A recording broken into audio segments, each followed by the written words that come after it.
Literally just kiss her! Silent Night, Rapperia, Chapter, Act 1. Go to the Court of Fontaine. On the streets of the Court of Fontaine, a pair of familiar faces seem to need your help. We are walking somewhere. Huh? Do you also see Navia and Clorinde over there? The girlfriends? They look like they might have run into some kind of trouble. Let's go check out what's going on. It does not look like that, but sure.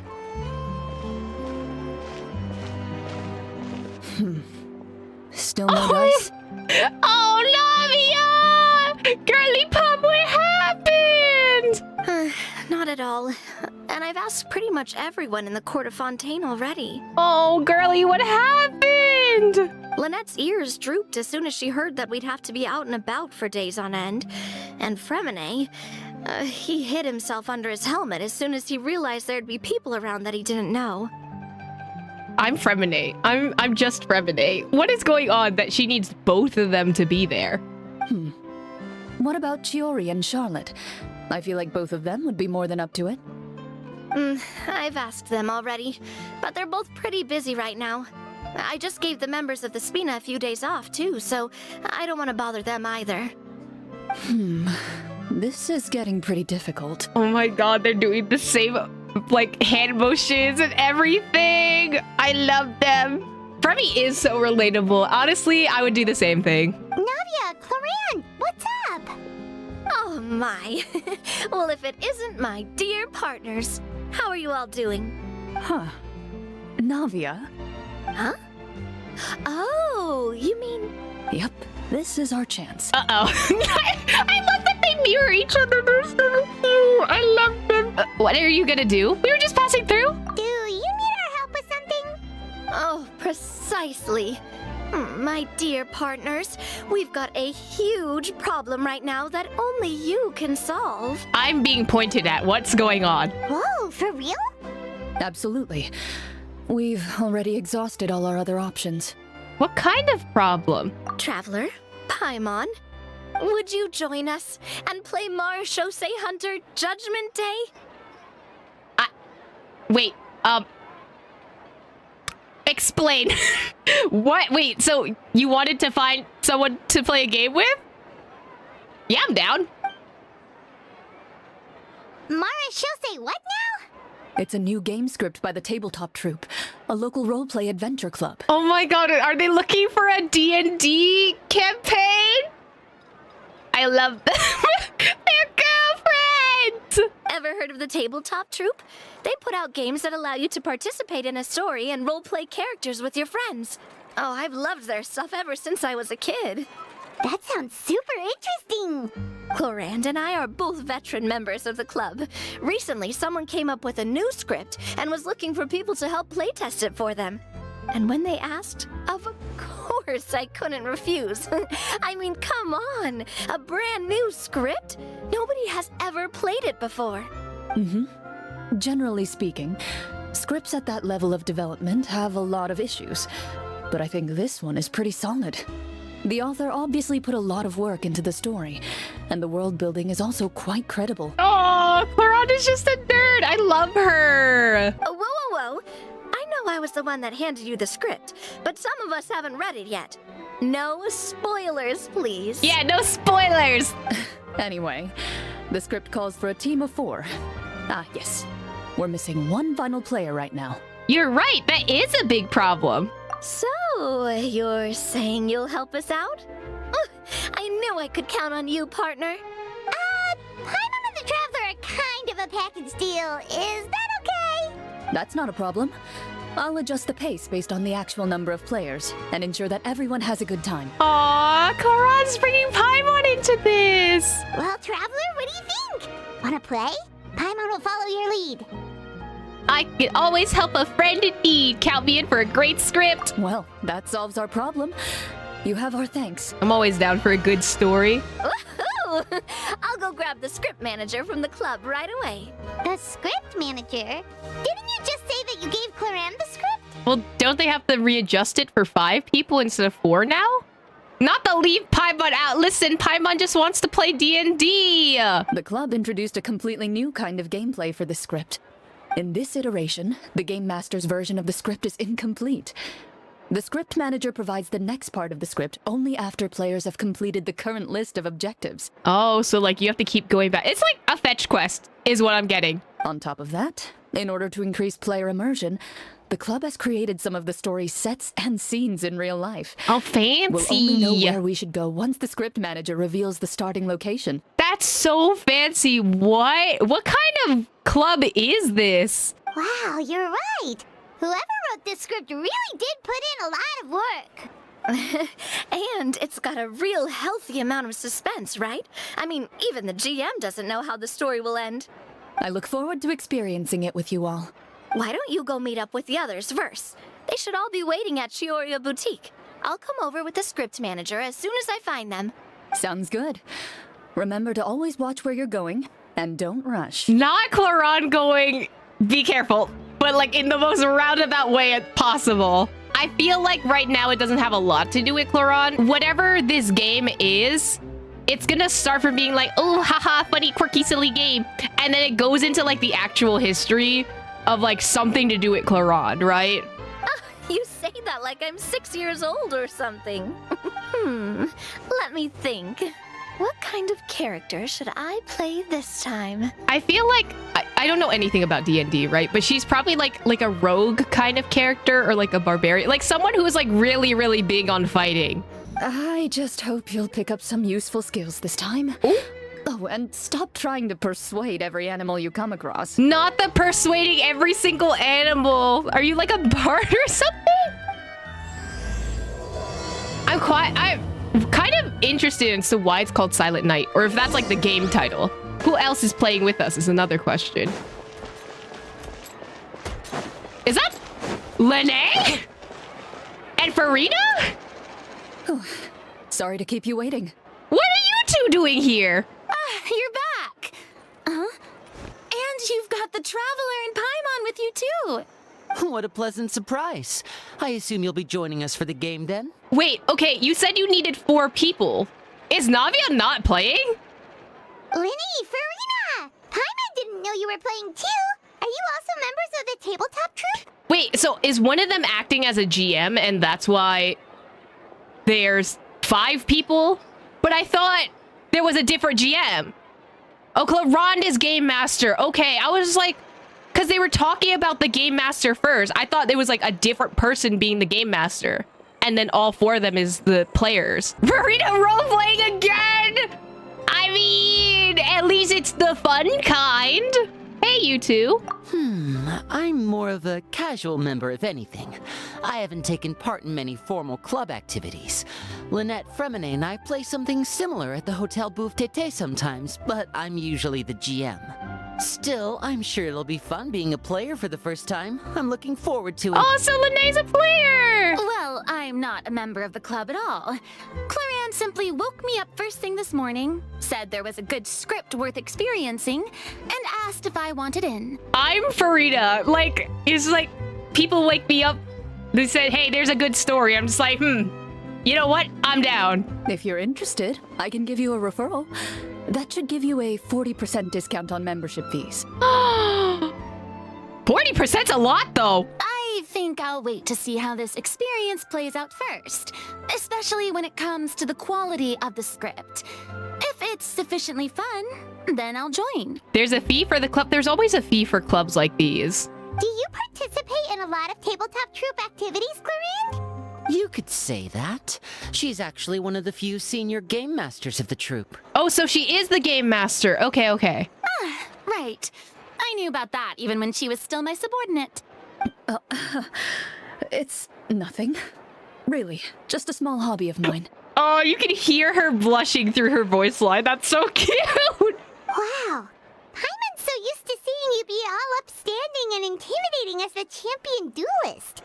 It's kind of hard to imagine you role-playing with a bunch of friends. Paimon, did we forget about Sino? The one person who is so dramatic when it comes to like role-playing stuff, and then he's like the serious General Mahamatra. Like, did we forget? So if we have any problems with any of the rules, we have to submit a duel request to you. Surely you jest. I would never intentionally make things difficult for my players. I would love Clorinde and Sino to meet up and nerd out together. That'd be so cute. I would love them. I maintain a clear boundary between my professional and personal lives. Exactly. The me you see at court represents the law and order of Fontaine. I put all personal feelings to the side and grant a fair duel to all who seek to defend their honor. As you should. But in my personal life, I'm just an ordinary person. Someone who feels anger and sadness, just like everyone else. Exactly. Well, you say that, but for all the time I've known you, I don't think I've ever seen you cry. I've seen you get angry, sure, but now I'm wondering whether you were actually mad or if it just looked that way from the outside. I was probably in work mode during those times. Is that so? Well, in any case, I just feel like even in your personal life, you don't get emotional very often. This seems like a very distinct thing to point out. And I don't know if this is going to be important to the story later on. So you want to see me cry? That might be a little difficult. A show of anger, though, that might be something I could accomplish. No, that's not what I meant.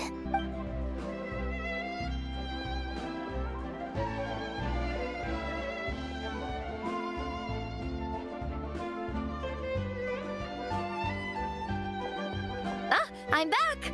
Here, allow me to introduce you to the script manager, Mr. Florian. Oh my god, wait, I love his fit. Wait, the drip immaculate.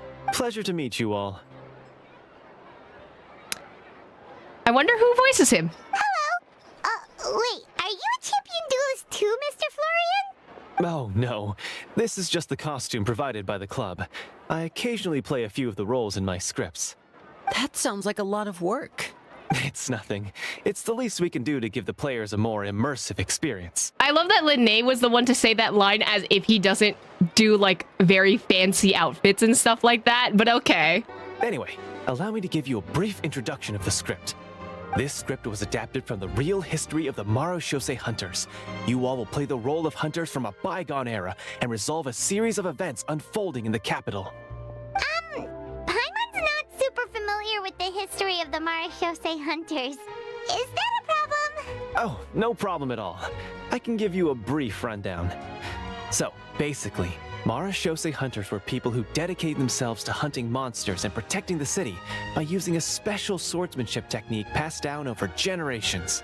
Their story can be traced back to the ancient Rapperia dynasty, as well as the first hunter, Cassiodor. I'm sorry, Cassiodor was the first Marechaussee hunter? What? This lore got very interesting real quick. But I'll leave the finer details for you to seek out and discover later.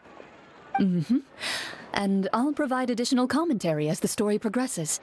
In that case, brave hunters, are you ready to set out on an unknown adventure? Yeah! Whoa, just one sentence and it's like we're in the story already. It's like Ren Fair, but like everywhere. Aha, I see many a determined gaze before me. Very well, head over to this location and begin your heroic journey. So, as we follow the story, it leads us to specific scenes?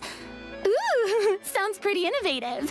What does the message in the envelope say? It's kind of like an ARG tied with Renaissance Fair, tied with D&D, which is really, really cool, actually. I would love to do this IRL. It's the exact location of the scene, as well as the formal permission to use the venue.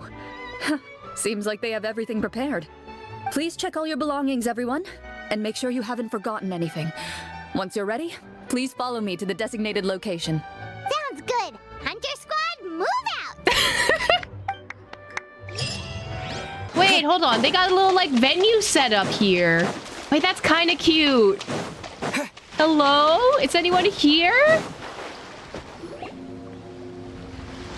Whoa, they really have thought of everything.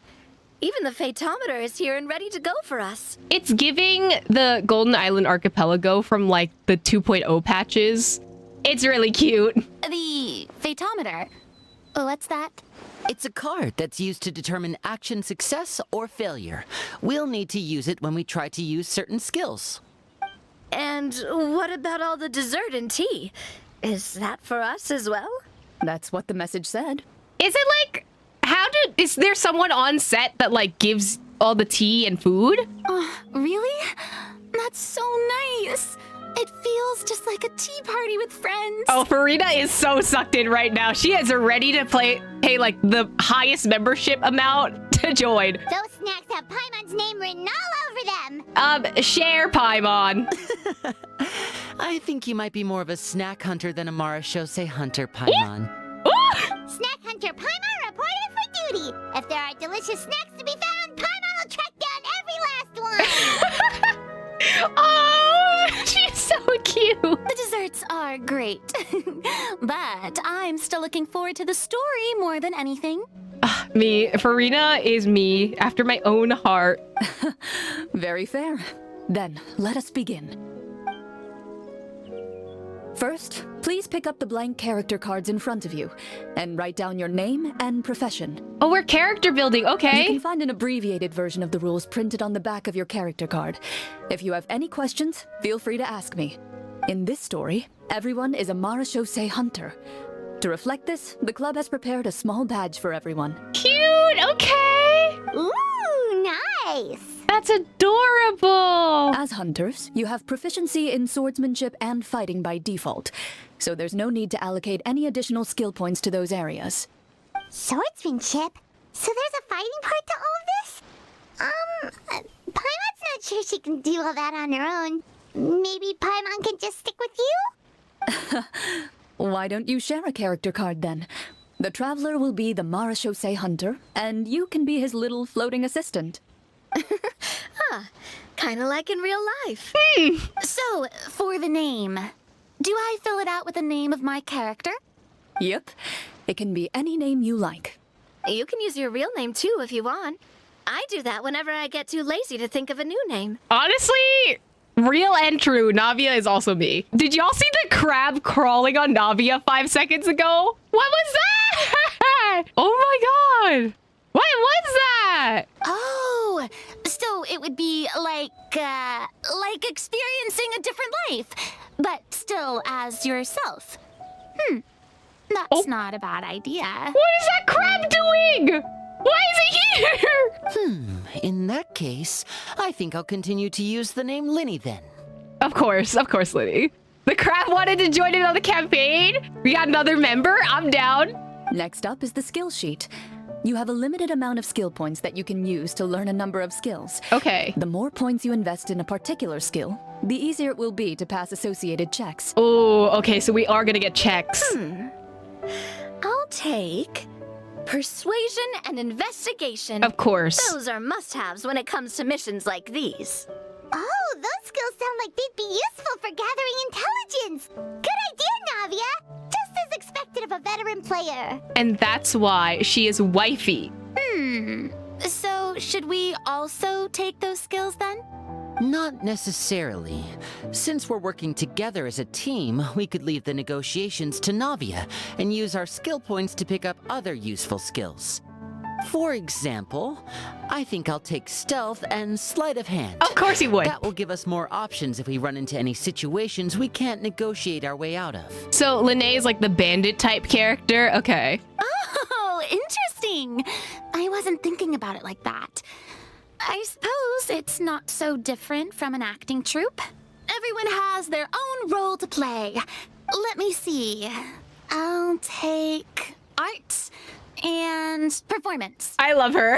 Not quite sure what use they'll be, but I'm not as knowledgeable about the other skills, and I am not too confident I'd be able to roleplay them well. Aw, it's okay, buddy. But honestly, she is me. Well, that leaves us. What do you want to learn, Traveler? Is this the illusion of choice or is this choice? And bro, this crab really wants in on this D&D campaign. That's crazy. I'm gonna pick insight. Oh, something that'll help you get a read on other people's thoughts. Sounds useful. Oh, I get to pick another one. Okay, I'm gonna pick cooking. Ha! Gotta say, this suits you really well. Nothing boosts morale like good food. Yeah. So what do you think? Are you sure you want to learn these 2 skills? Is this an actual choice? Yeah, I'm sure. Let's see. Oh, looks like you each have enough points to choose one final skill. You've all picked such classic skills. It's fine to go a little bit out of the box, you know. Why do I get the feeling she's getting ready to cause trouble? I love that Navia is the menace player, as she should be. For example, this one here. Summon. Doesn't it sound super mysterious and cool? Why are you giving me that face? Oh, I saw that one just now as well. The description says, this skill can be used under certain circumstances to summon characters or creatures that fit the script's world-building rules. That sounds like Farina. That just sounds like Farina's E. The script's world-building rules, huh? But how are we supposed to know what a Marechaussee hunter can summon? Oh, that's not for us to worry about, my friend. Just learn the skills that interest you, and the GM will take care of the rest. Navia is a character that will make a DM, like, cry out of pure anguish. Like, Navia's the D&D player that would try and rizz up every single monster on the field. Alright,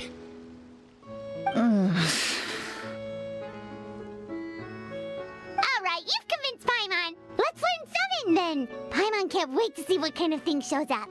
Well, now that everyone's more or less finished creating their characters, we can begin. Since 2 of our players are doing this for the first time, though, let me ask, would you like to play on easy mode or authentic mode? What's the difference between the two?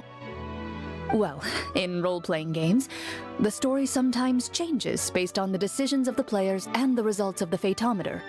For example, if you fail a check, that means you cannot use the target skill in that scenario.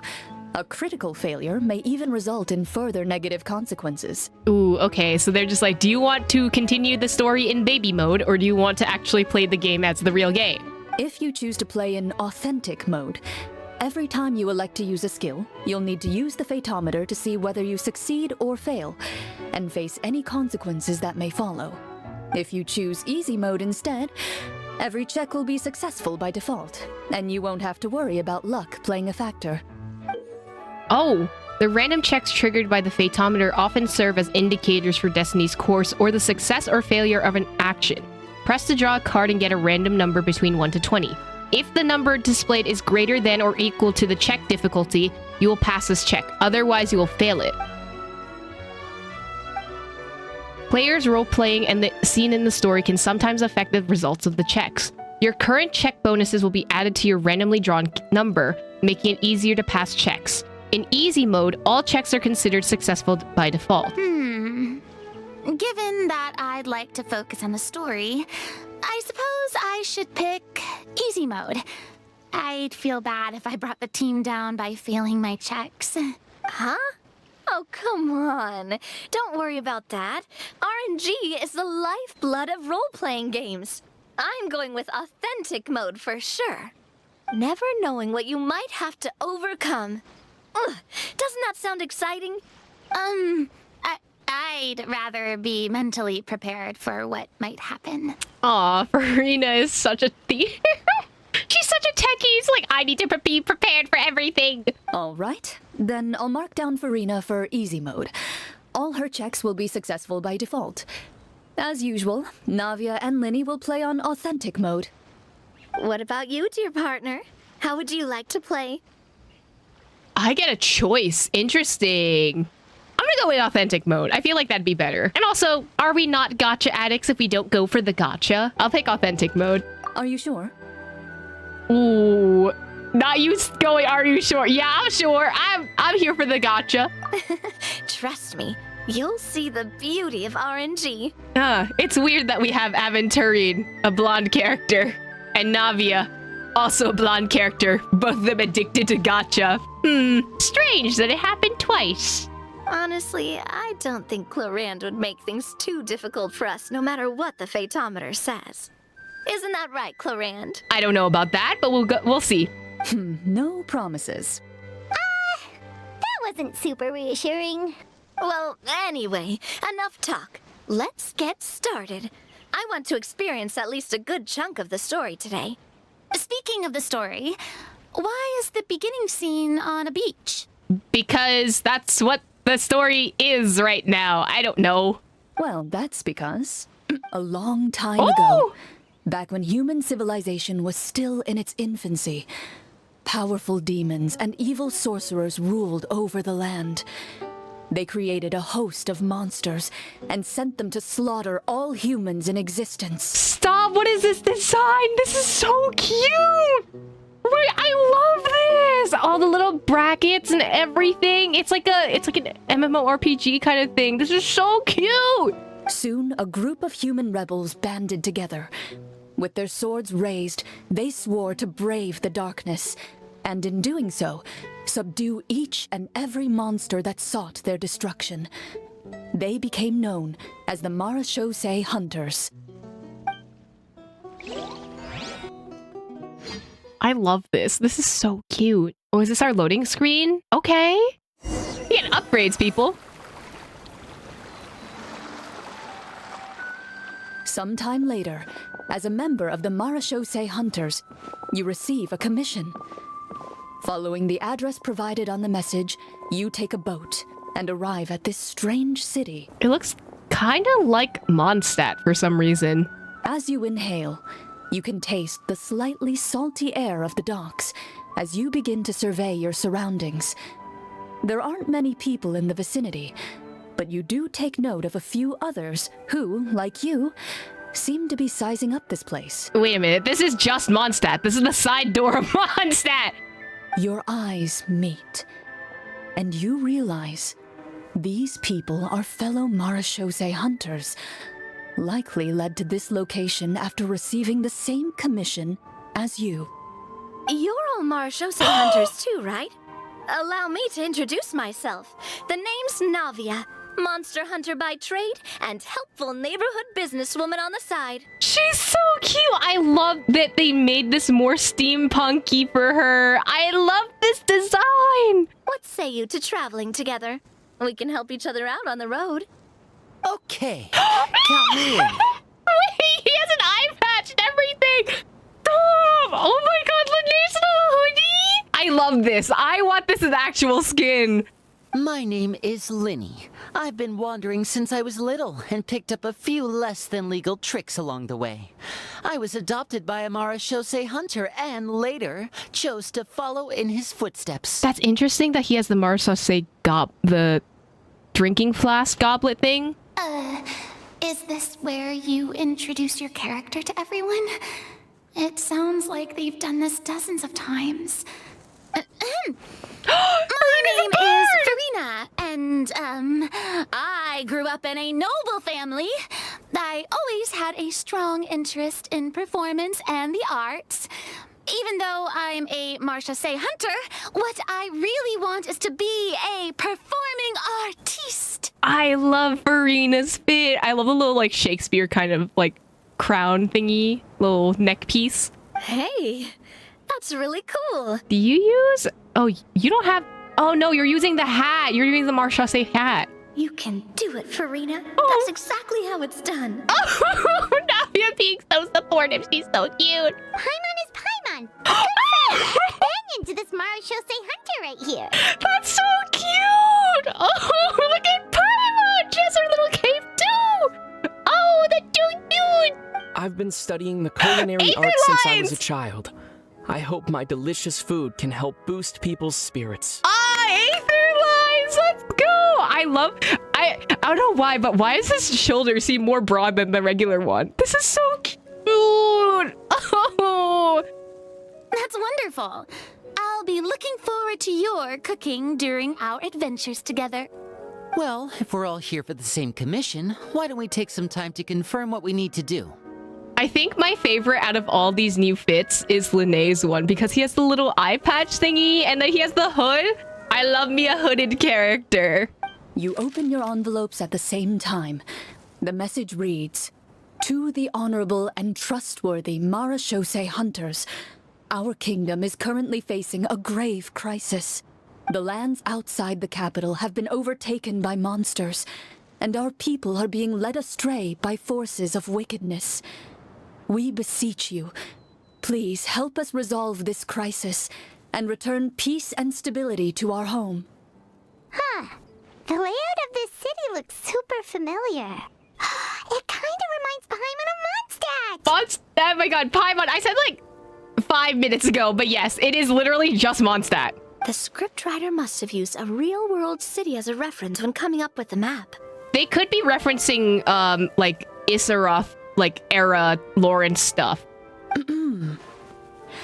As experienced hunters, the layout of the city reminds you of places once traveled. You recall the sight of tree-lined streets and the gentle tranquility of days gone by. Yet, as you regard the city in front of you, it appears to be little more than an empty shell. Its hollow gates are open to you, beckoning you to come forth and bring salvation back to the town. I carefully read every line of the letter and turn my attention to the signatures at the bottom. Who issued this commission to us? You see a long string of unfamiliar names. It would seem that many of the residents of the city issued this commission together. They sensed that things were not right within the kingdom and sent a distress signal to the outside world. In that case, why don't we take a walk around the city and see if we can learn anything from the local residents? Are we gonna get Mondstadt characters or are we gonna get NPCs? That's a new question that I have, because can we get Mondstadt characters? Oh, good idea. We might be able to get some leads on the monsters and bad guys we're after. Oh, that transition. You look up and see a tavern nearby. It appears to be open for the day. Is it called the Angel Share by any chance? Why don't we go check out that tavern? If the novels I've read are anything to go by, taverns are usually full of information. So we're in Mondstadt, so you know where I want to go. Y'all know where I want to go. As you approach the tavern, you find a plainly dressed woman standing nearby. Oh. She appears to be rather troubled about something. So, what happened?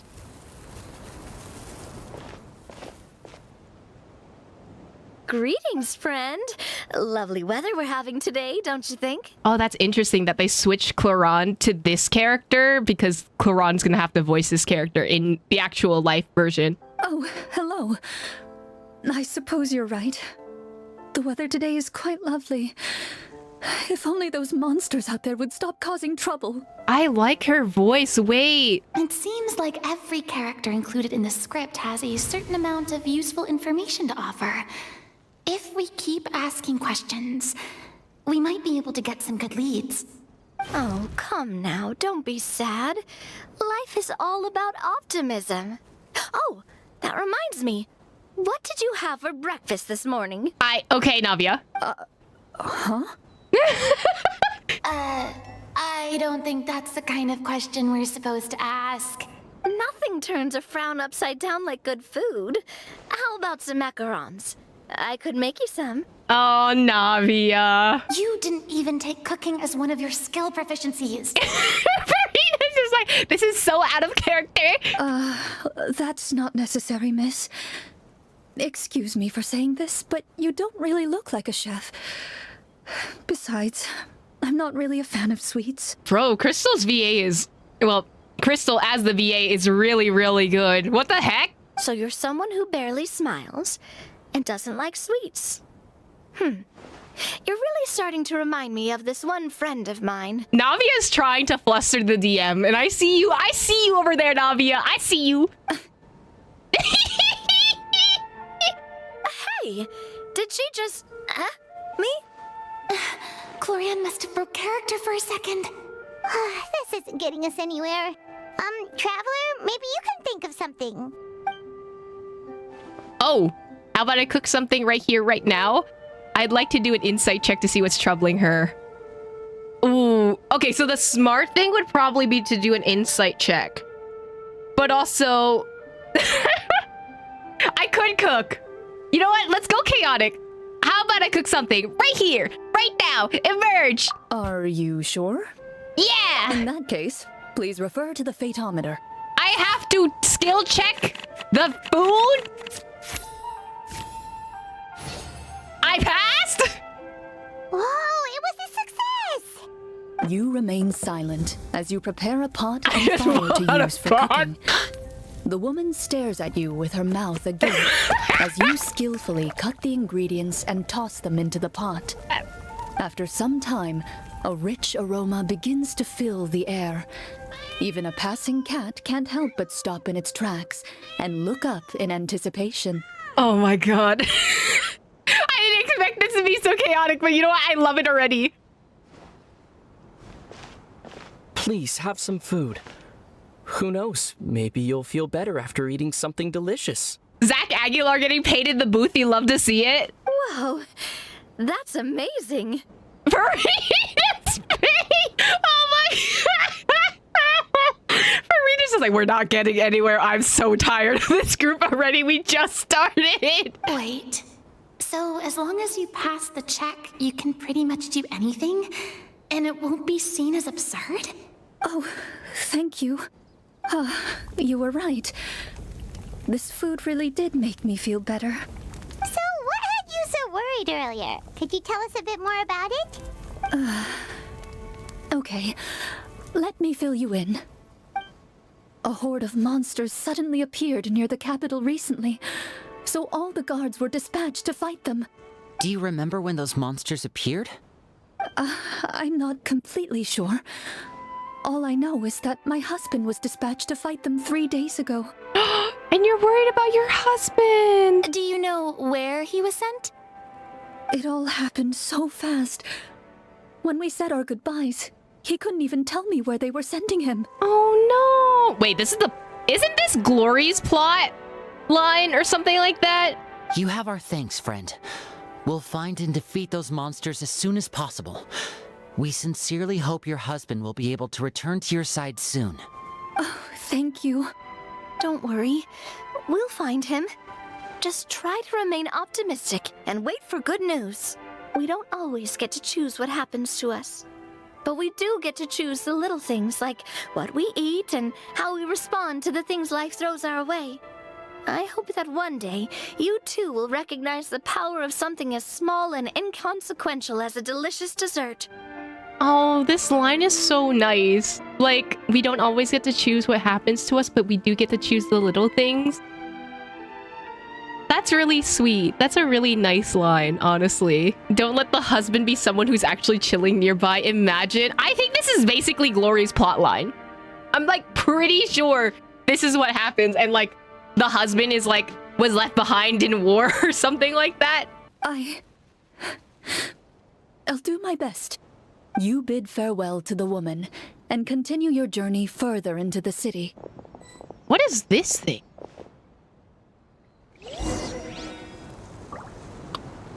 Wait, but that's not here now.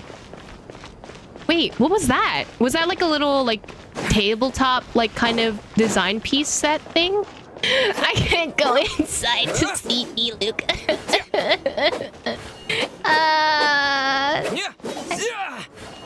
When will my husband return from the war? The husband is the Luke right now. Where am I going? Okay. As you venture further into the city, the streets appear largely empty. An elderly woman walks past. You see her shake her head as she puts away her wrinkled wallet. A nearby merchant folds his arms and gives you a disdainful look. What? You get the impression that he's someone who has long gotten used to the sight before him. That lady disappeared.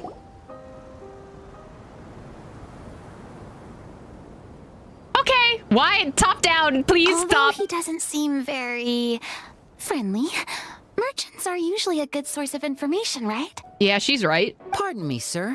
I'd like to ask a question if I may. That depends. How much are you willing to pay? Bro, Crystal in this entire story is so good. How about this much? How do you have money? What do you take me for? Some lowly beggar? You can't even buy half an onion with that amount. Why are you suddenly a New Yorker? Surely an onion can't be that expensive, right? What do you know? War is nearly upon us. Everything costs several times what it did before. If you're not gonna buy anything, then scram. Yeah, well, wait a minute. I'm talking here. Let me interrogate you. Whoa, what a nasty guy. Maybe we shouldn't even bother talking to him. Nah, he has information. But he still might have information we need. Traveler, can you think of something? Navia has the persuasion check, right? Farina, But if I want to go chaotic, Farina, put on a performance. Do your bard thing. Performance? I've never played a role-playing game like this before, but even I can tell that suggestion is pretty far-fetched. Is a performance check really going to help here? Do it. All right. Ahem. By Okay, the Venti. harbor's grace, a lone boat lies in rest. Let the moon give chase, for here begins our quest. In the dark of shadow, our heroes seek to find where creatures born of evil weave their grand design. Blocked the road does stand, such is our hunter's plight. Yet with sword and courage in hand, they march forth to pierce the night. Oh. I didn't even click. I got a nat 20. Let's go. I don't recall asking for a bardic song. Don't expect me to give you any coin. Damn. But if you meant what you sang, and you are indeed some kind of hunter, then by all means, please go out and kill those monsters for us. Those monsters are camped outside the city, and they've been destroying all our trade routes. It's interesting that they're playing the Fontaine music, but we're still setting Mondstadt. Also, the door's closed. We have limited reserves within the city, so if this continues, we're all gonna be in big trouble. Wait, you're saying no one has put a plan in place to distribute supplies or maintain order? We could all starve and those nobles in the palace wouldn't even break a sweat. Who knows? Maybe they've been in cahoots with the monsters all along. That is concerning. Yeah, all right, I think I've said more than enough. Be on your way now. All right. Got it. Thank you, sir. Don't mind him, Farina. He just doesn't have enough taste to appreciate your art. Yeah. No, I was just thinking about how those nobles must be so cold-hearted. It's like they don't care about their people at all. I mean, that's what people thought about you at the beginning of the quest, and then after they found out everything, people are kind of, well, we don't know the people don't know the information that we know. But that's a lot of people thought about you before. Should we try to go somewhere with more people? Oh, how about the city square? Follow me. The city square? Is there anything here? It doesn't seem like there's any information to be gained from the area up ahead. Oh! You conclude that this area is best left unexplored at this time. Clorinde is our Paimon right now? Okay. Oh, hi, not Catherine. Cat's tail is the cat's tail. Oh. Before you lies the city's central square. You see a man with a slightly anxious look on his face, pacing back and forth, his head hanging low. He doesn't seem to notice your approach. Still immersed in his own thoughts, he shakes his head and lets out a long sigh. This guy seems promising enough. Maybe I can get some information out of him. Hello, sir. Is there anything I can do to help you? Okay, why do you immediately sound like Venti? That's crazy. She put on the bard persona and suddenly she became Venti. Oh, wait, you're... I'm... Oh, dear goodness! You're a Marechaussee hunter! You recognize us? Ah, are you one of the people who wrote the commission letter? Yes, yes! Oh, I didn't expect you to actually come! Oh, what great news! The city is saved! What happened here? Alas, we once lived comfortable, carefree lives. This city used to be free of monsters. The first Marechaussee hunter, Cassiodor, the Golden Hunter, he was the one who drove them back. Hi, Cassiodor, again. However, monsters have once again surrounded the city. Perhaps the seal that kept them at bay has lost its power. Or perhaps an evil sorcerer has been meddling in our affairs. All I know for sure is that their return has stripped the city of any chance at peace. For real. The Clorinde is putting in so much work into voicing these characters. Clorinde, voice actor in-game? Are there not enough soldiers to drive them out? It's not a question of numbers. The guards simply have no idea how to deal with them. But what do you mean by that, though? Most people my age have never even seen one of the monsters, much less been trained to fight against them. What's worse, many of us don't even know the history of the Marechaussee hunters anymore. Oh, okay. When I was a child, though, my grandfather would tell me stories about how the Marechaussee hunters drove back the monsters. So, on the off chance that something might come of it, I decided to reach out to you. To be perfectly honest, I was starting to think all those stories were just tall tales. But now that I've seen you in person, I finally know that it was true. This whole story kind of sounds like the story of the Galaxy Rangers, which is interesting. I wonder if, like, those two are not tied together, but were inspired by the same kind of idea. Well, you can rest easy, friend. The righteous and formidable Marechaussee hunters are on the case. The man is touched by your determination and resolve. His eyes begin to well with tears of relief. Still, if we are going to hunt the monsters, we need to know where to find them. Can you give us any leads? All I know is that the area outside the city is dangerous. I'm afraid I can't point you toward a specific location. Oh, although, if you leave the capital through the main gate and follow the road, you should run into a group of guards. They might know more about where to find the monsters. I see. We'll go look for them then. All right, be careful. Oh, and one last thing. The monsters outside the city are just part of the problem. There are evil sorcerers inside the city as well, so be on your guard.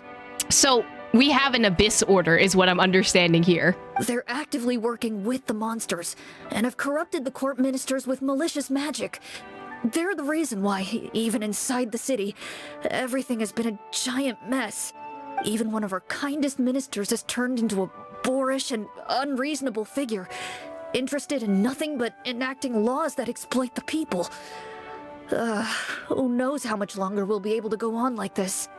Talk about being stuck between a rock and a hard place. I feel bad for him. Maybe we should try to cheer him up? I could cook him something. Hey, not everything can be solved with food. A lot of problems can be solved by food, actually. I appreciate your kindness, but for now, it's more important to focus on the crisis at hand.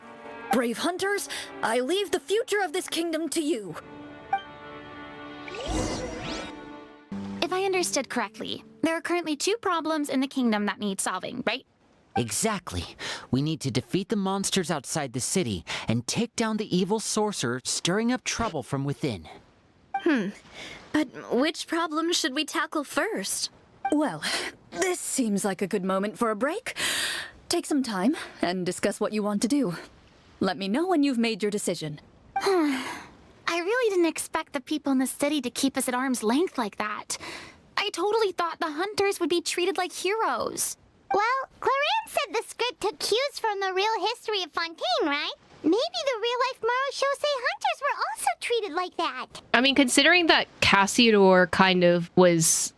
He ran away when all the things happening in Rapperia started happening. So maybe a lot of people lost faith in Cassiodor and like all these other people, the Marechaussee hunters. That's why people were treating them like that, so... I wouldn't say it's a perfect representation of history, but there are definitely some similarities. Would you like to hear more about it? Yes, Clorinde, please, give me the law. Sure. As long as it doesn't spoil anything in the script. You've brought up bits and pieces of the hunter's history before, but it was all in passing. Paimon wants to know too! The hunters were super powerful, right? Were they all from a special line of supernatural beings or something? Kind of like the yokai in Inazuma? No. All Marechaussee hunters were ordinary mortal fighters. The only thing that set them apart were the special sword techniques passed down over the centuries. Huh? anyone could become a Marechaussee hunter? In theory, yes. All you would need to do is survive the rigorous training and master the swordsmanship techniques required to fight the monsters. Still, most people dropped out at the early stages, and others called it quits the minute they saw a monster in person. To become a hunter, you must be strong in both body and mind. It's giving vampire hunter. What kind of monsters did the hunters fight exactly? Oh, and the evil sorcerer the script mentions. Did they exist in real life too? I mean, if the evil sorcerer is Boetius, then maybe. The land of Fontaine once played host to an ancient dynasty known as Rapperia. After that dynasty fell, monsters began to appear, intent on obstructing humans from establishing a new social order. One of the ancient sorcerers of Rapperia used his power to assemble a formidable army of golems. He sought to use that force to establish himself as king. So, Boetius. Now, wait a second. Don't tell me that guy was the inspiration for the evil sorcerer in the script. We still haven't found any in-game information on him yet. So, why don't you talk about someone else for now? I don't think that's a spoiler. I think that just happens to be a part of the story. Well, I wasn't planning on going into anything you might be able to find out in the game. But if you want me to talk about something else, then... how about Casiodor, the Golden Hunter? Or Egeria, the ex-Hydroarchon? I'm interested in Egeria, but I feel bad because Farina's here. Wait, but those people are all from a super long time ago. Where did you learn all this, Clorinde? History books, Nouvellette. From my master. Never mind. By master, you mean Miss Petronia? Petronia? Who is that? Is someone you know? Absolutely. Miss Petronia and my father were good friends. Back in the day, she would often bring Clorinde over to play, but then... Wait, childhood friends to lovers arc? Cute, okay. Let's not get off topic. Anyway, back to what I was saying.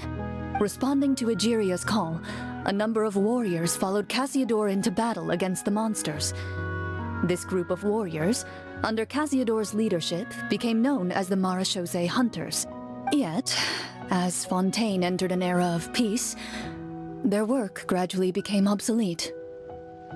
The Marechaussee Phantom, originally an association made up of hunters, eventually came to be predominantly comprised of Melusines. Ah, I see.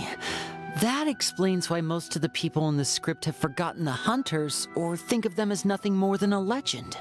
Is that really a bad thing, though? It can get tough always being the one shouldering everyone's expectations. Farina, baby! No! Oh, you poor thing. Depends on who you ask, I suppose.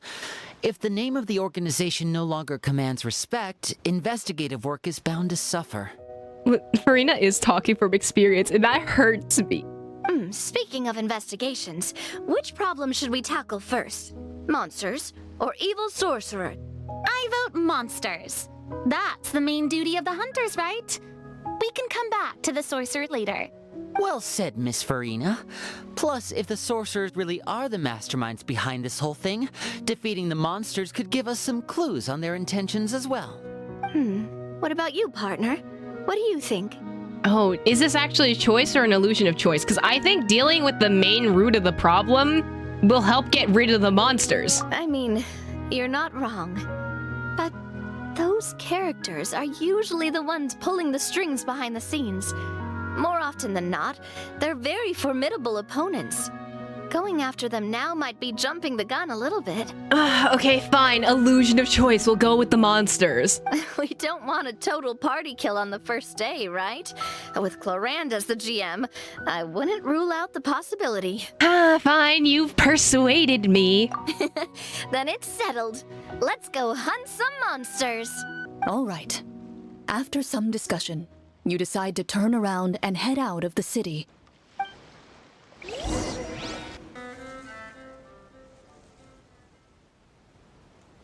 Let's take a look around, like that guy said.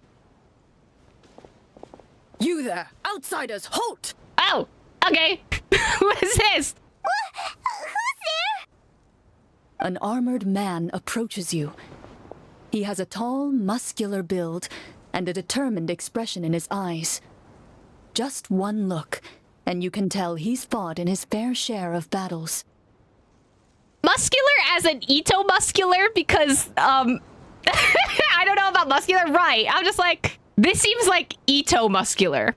Although he's trying his best to conceal his current state, his uneven gait and the sweat dripping down his forehead make it obvious that he's been wounded and is in serious pain. I'm the captain of the guard.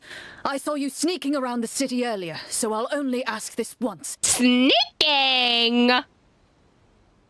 I wasn't sneaking. What are you talking about? State your purpose, or it's off to the dungeons for the lot of you. Oh, y'all don't know who I am? I'm the main character. Wow, it's been a while since someone's been this suspicious of us. I said talk, not whisper between yourselves. Whispering is talking. Relax. Have you ever heard of the Marechaussee hunters? Marechaussee hunters? Ha! That fairy tale, you mean? What, you expect me to believe you're one of them? Yes. Ooh, I think Navia persuading him might be the safest bet.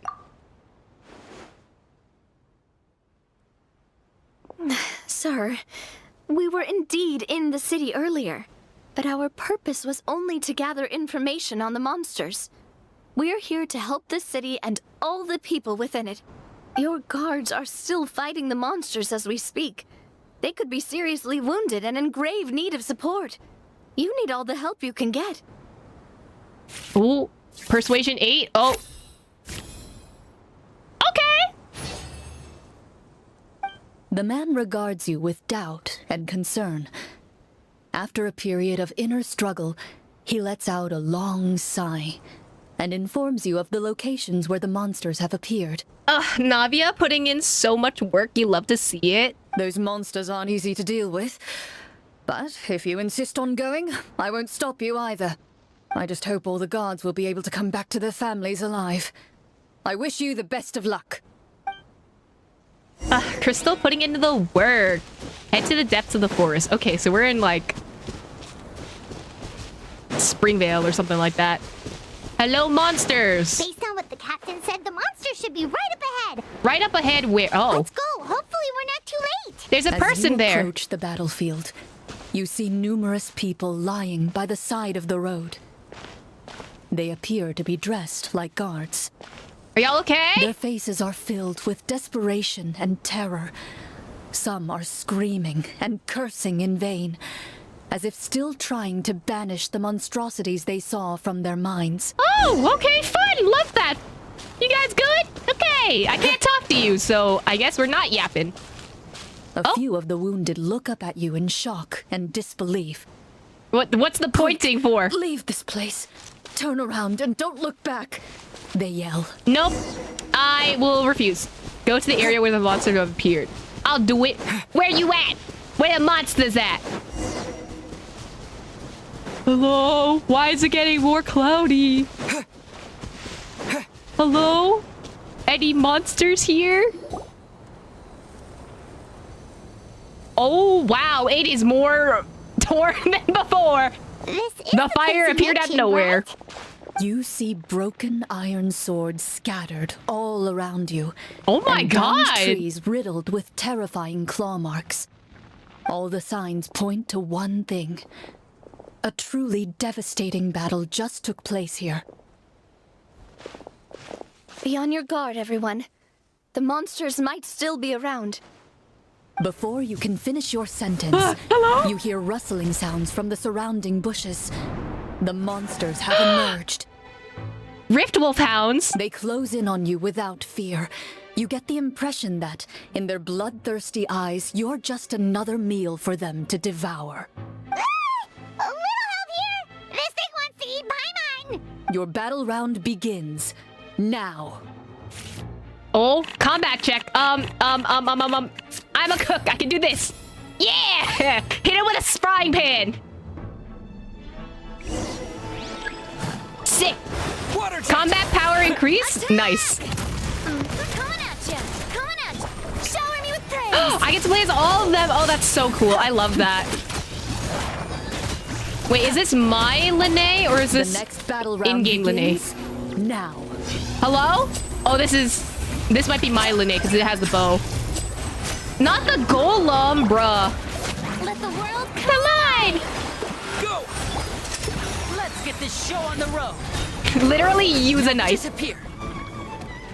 The monsters let out a terrifying roar of anger and resentment before dissipating into thin air. Oh, they all have their signatures even though it's a trial? Nice. Oh, thank goodness it's over. We're lucky the Marechaussee Hunter class came with all those preset skill points. Otherwise, we would have been in some real trouble. I never knew the photometer even determines the amount of damage you inflict. If you get unlucky, isn't it just game over right then and there? That's part of the fun. The uncertainty of fate is what gives these games their appeal. Hi, Genshin. Hi, HSR. Hi, Wuthering Waves. Hi, every single gacha game in existence. Just as you begin to celebrate your victory, a suspicious lump on the ground catches your attention. Huh? A suspicious lump. Wait, could it be the thing that appears after every battle? I walk up to it, crouch down, and begin to carefully examine it. I've still got my right glove on, so it should be fine for me to touch it, right? As you investigate the mound, you discover that the exposed portion appears to be made of wood. It was previously obscured by the large form of the monsters. With the monsters gone, the small protrusion now awaits your discovery, poking out of the ground like a shy flower bud. Whoa, it's a treasure chest! Money! With everyone's help, you successfully excavate the wooden chest from the ground. Money! Even without opening it, you can tell from the mora and jewels scattered around the chest that it must contain quite the fortune. Makes sense. We worked hard for this. Let's open it and we can share what's inside. I can understand your excitement, Paimon, but think about it. Doesn't it seem like there are people out there who need this treasure more than us? Yeah. Think about all the people suffering in the capital, or all those guards who got hurt fighting the monsters. Wouldn't it be better if we gave the treasure to them? Oh, they're both so sweet. Wait, is that how it works?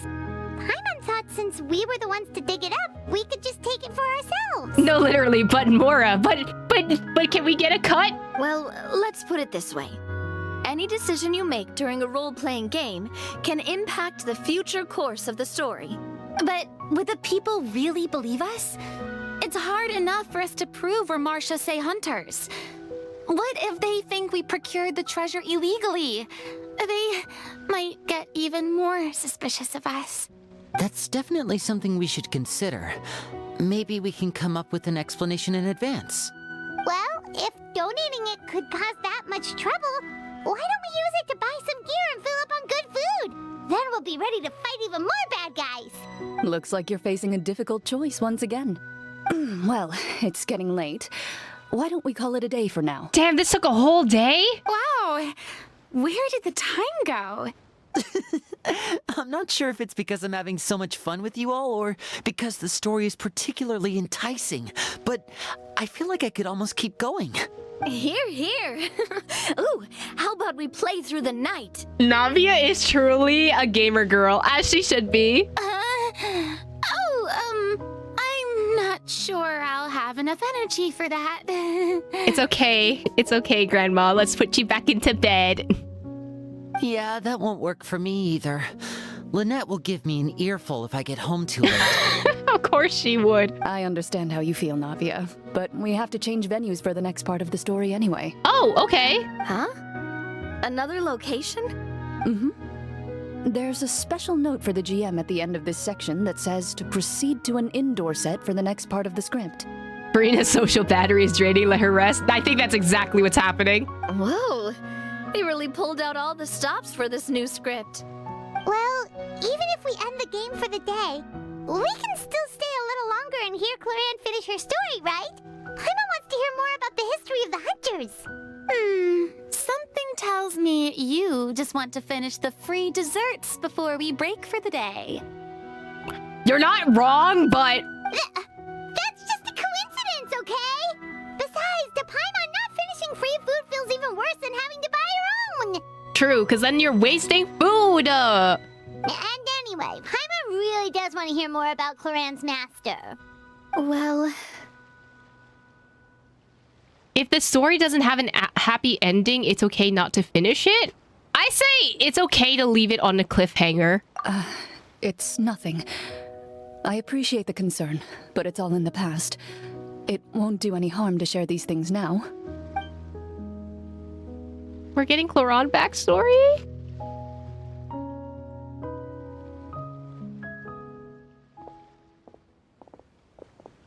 My earliest memories are of living with Master.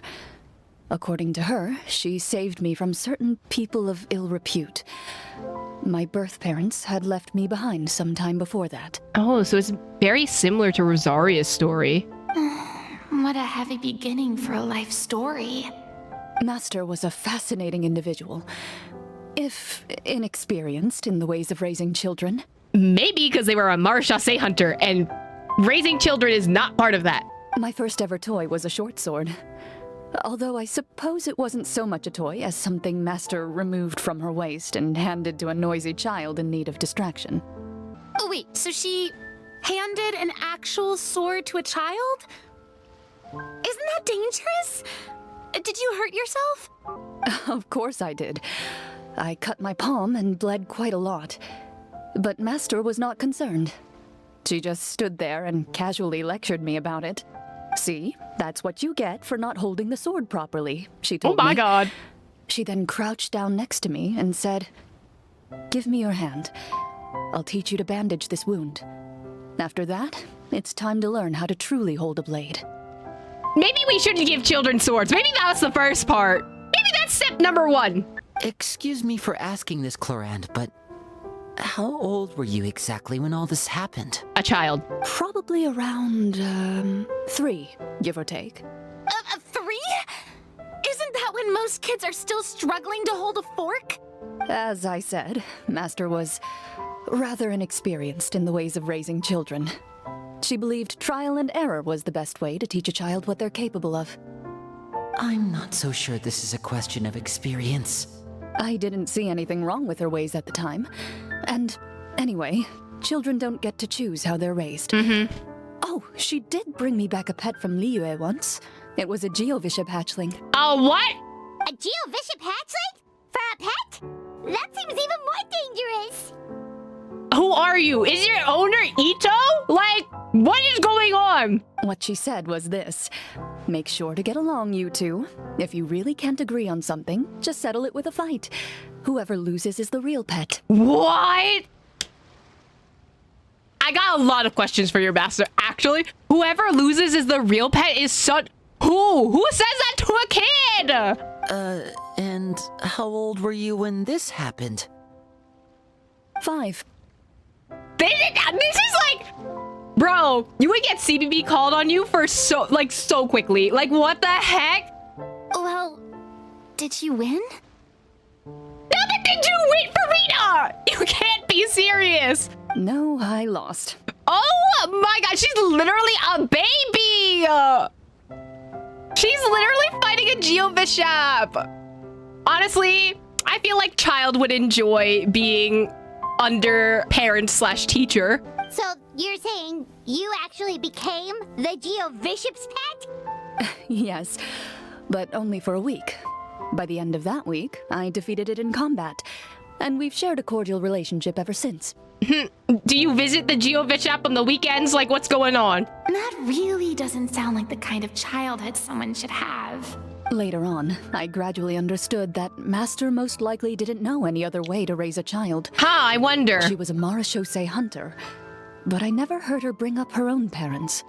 Thanks to her, I learned how to navigate the forest by the age of 6, and could hunt monsters in the wild by myself the year after that. Even though the training she subjected me to was strict, she always made sure to take me traveling when she had the time. We met many of her friends during those days. That was also how I met Mr. Callis and his family. I still remember the first time we met. You were too scared to join our picnic and hid behind Ms. Petronia the whole time. Childhood friends, some lovers. I love this troop. I still hadn't really met many children my age at that time, so I didn't know how to interact with others. After that, though, you started coming over a lot. You loved challenging people to shooting competitions, remember? I don't think many members of the Spina ever beat you in one of those. I had a lot of fun during those days. She looked directly at Navia! I enjoyed them too. Oh, do you remember that one time we went exploring around the Spina together? We overheard Papa call your master Fontaine's Protector of Justice. We tried to pretend like we never heard anything, but you nearly let it slip that one time. Oh, they're so cute. Protector of Justice. Oh, wait, you mean that vigilante hero from 20 years ago? The one who is always active at night? Oh, we got another Batman situation? Yep, that would be her.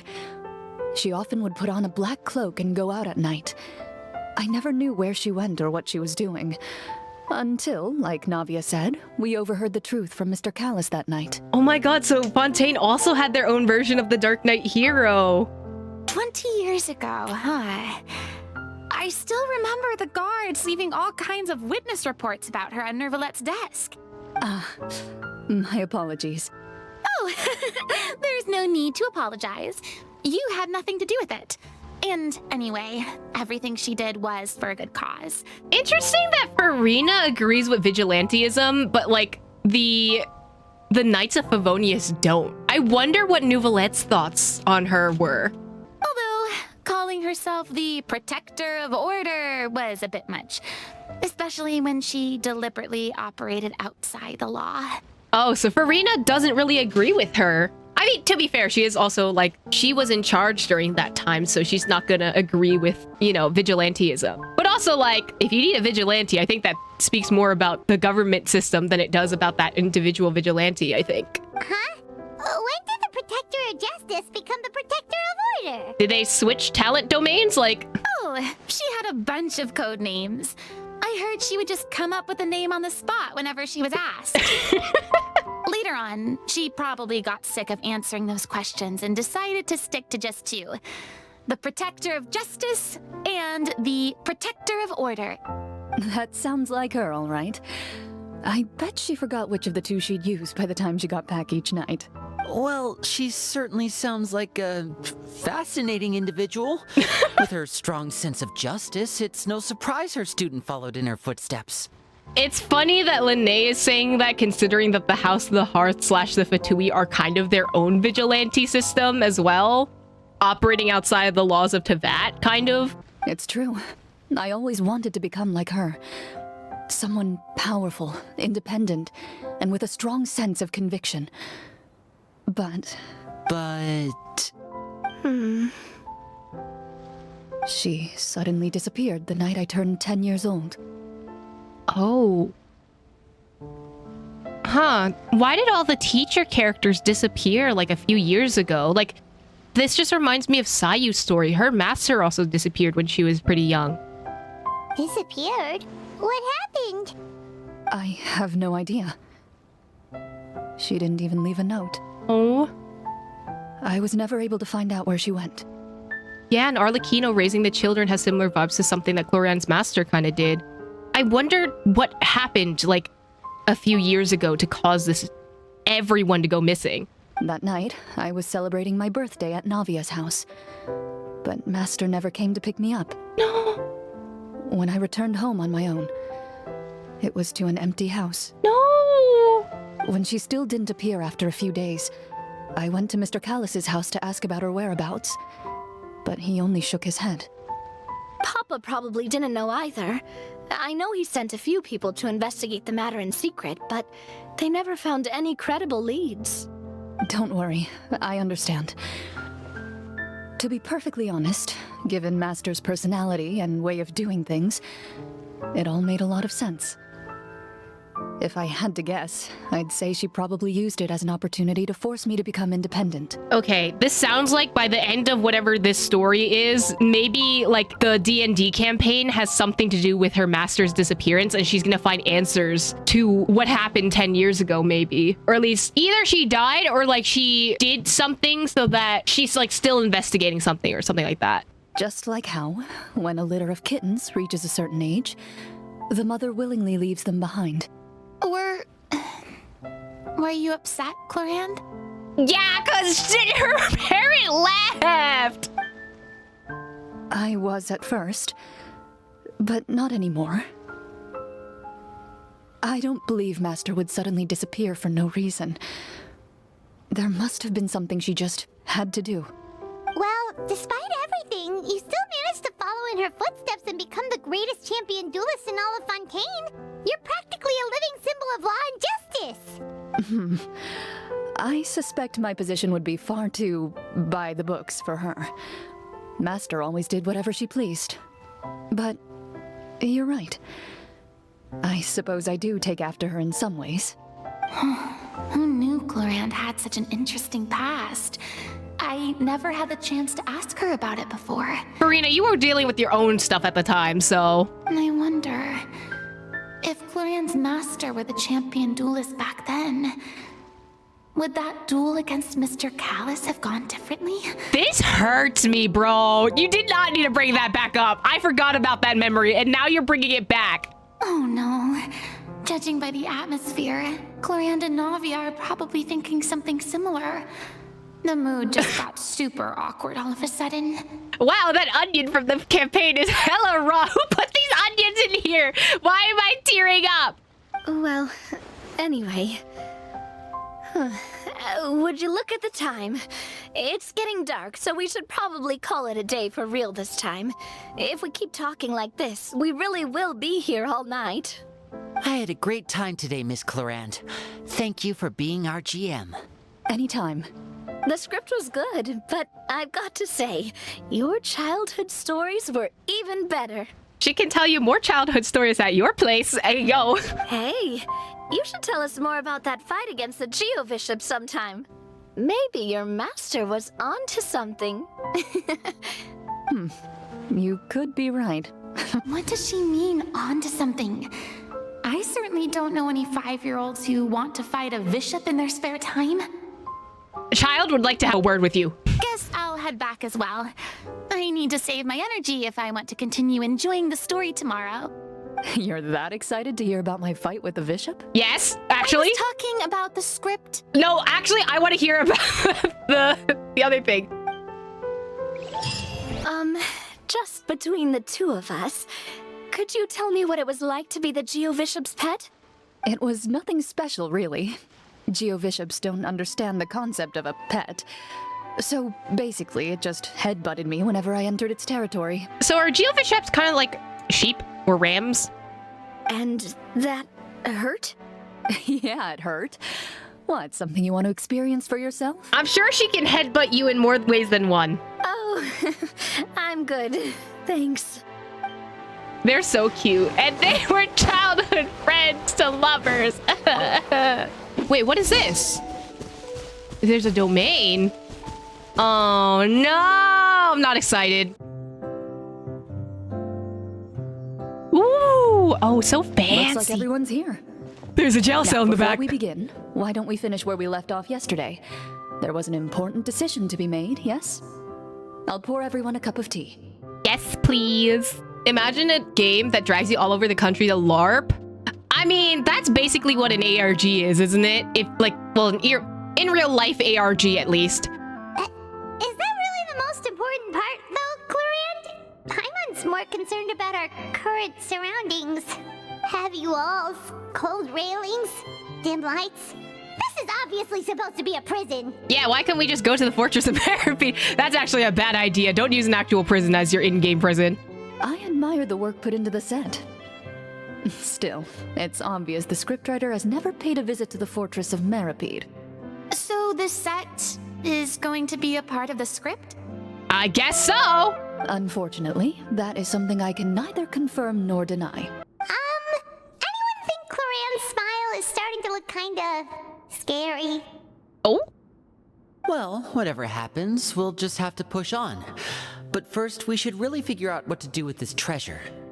If we're worried about arousing suspicion because of our identity, why don't we give ourselves a different name, just like Clorinde's master did? Yeah, it might be better to keep a low profile.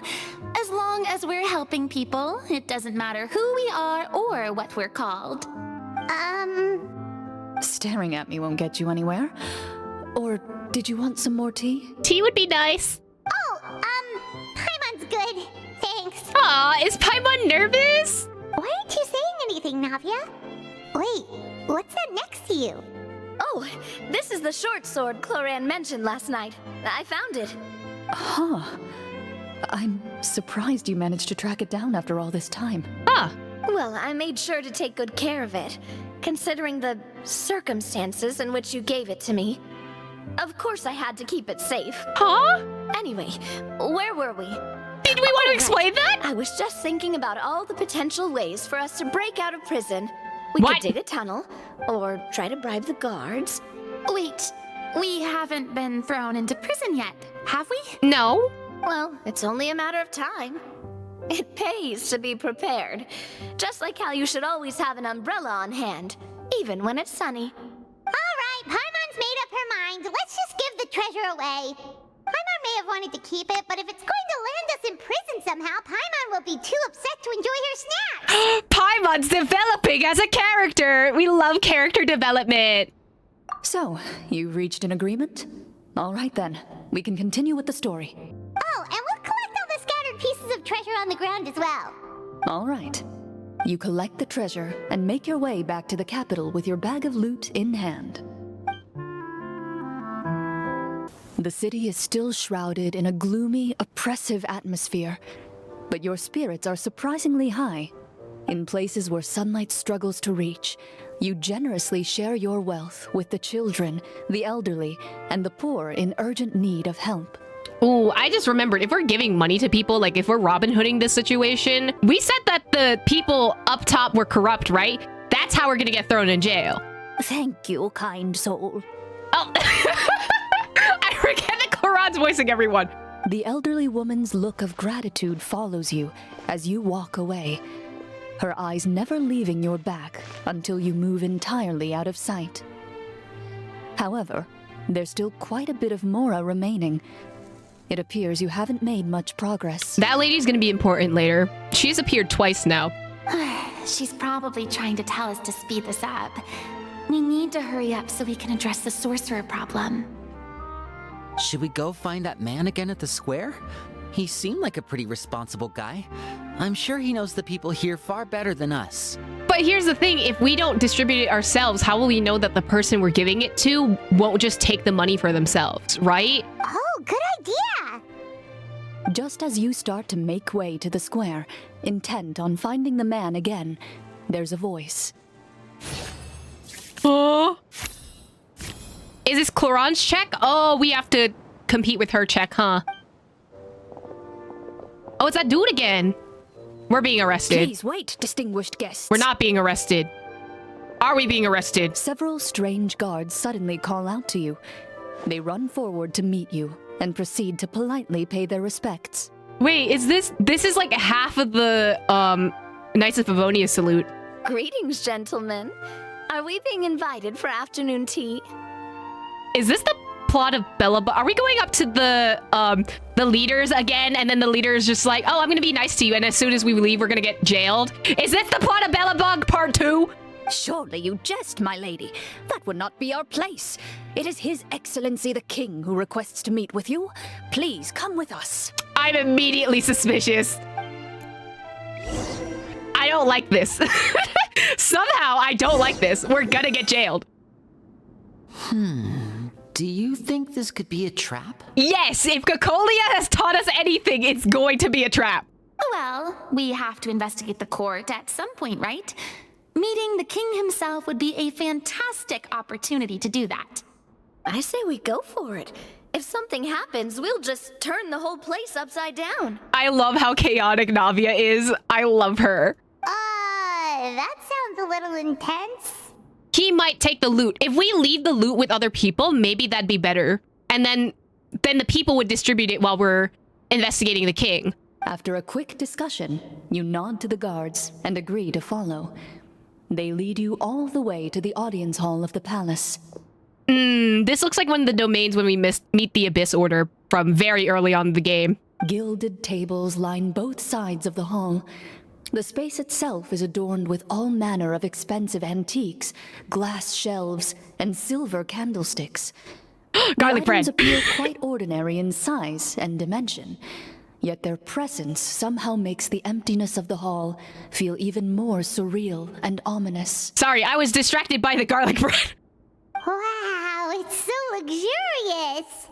The elderly king, clad in a magnificent robe, sits upon the deep crimson throne before you. Crimson Throne, interesting. He wears above his head a majestic crown, with a gemstone the size of a bird's egg set right at the very front. As you observe it, you see a complex pattern of light reflect off its surface. Is the gemstone a Stellaron? They're here, your majesty. A man dressed in dark clothes, likely a minister, shields his mouth with his hands and bends down to whisper a few words to the king. He looks like one of the Lawrence clan people. Like, he has the same outfit. So maybe this is like partially inspired by the Lawrence clan as well. After a moment, he lowers his hands and stands back up. His gaze shifts to fixate on your group, but he does not move from his place at the king's side. The king does not appear entirely aware of his surroundings. The man by his side, though. We should keep a close eye on him. Farina, you would know, right? It's like you and Nouvelette, I'm just saying. The king remains still and says nothing. The minister is the one who speaks. Esteemed guests, allow me to thank you for coming to our faraway kingdom. Unfortunately, His Majesty the King finds himself quite exhausted from work. So please allow me, his Prime Minister, to welcome you in his stead. Is the king dead and, like, the minister just speaking for him, like, in his stead? Like, maybe not fully dead, but, like, kind of in a coma? But he doesn't appear to actually... He still appears alive, but he's actually, you know, not there. And that's why the ministers are speaking? I've heard tell that your group, the Marechaussee Hunters, used your exceptional ability with the sword to repel the monsters near the capital. Such a great deed deserves to be rewarded. She rolled her R's in that. Great. Okay, pop off. However, seeing that I was not fortunate enough to observe such a feat with my own eyes, you'll forgive me for seeking to verify the truth by speaking to you myself. Well, we've got nothing to hide. You brought us here to talk, right? So we'll just explain what happened. And they yip-yap until dawn. The golem's blades were so powerful, they could cut down trees in a single swipe. It took a lot of effort to defeat them, even for trained swordsmen like us. I love that Paimon is like the bard in this situation as well. Well, that was enough details, right? Believe us now? No, jail time.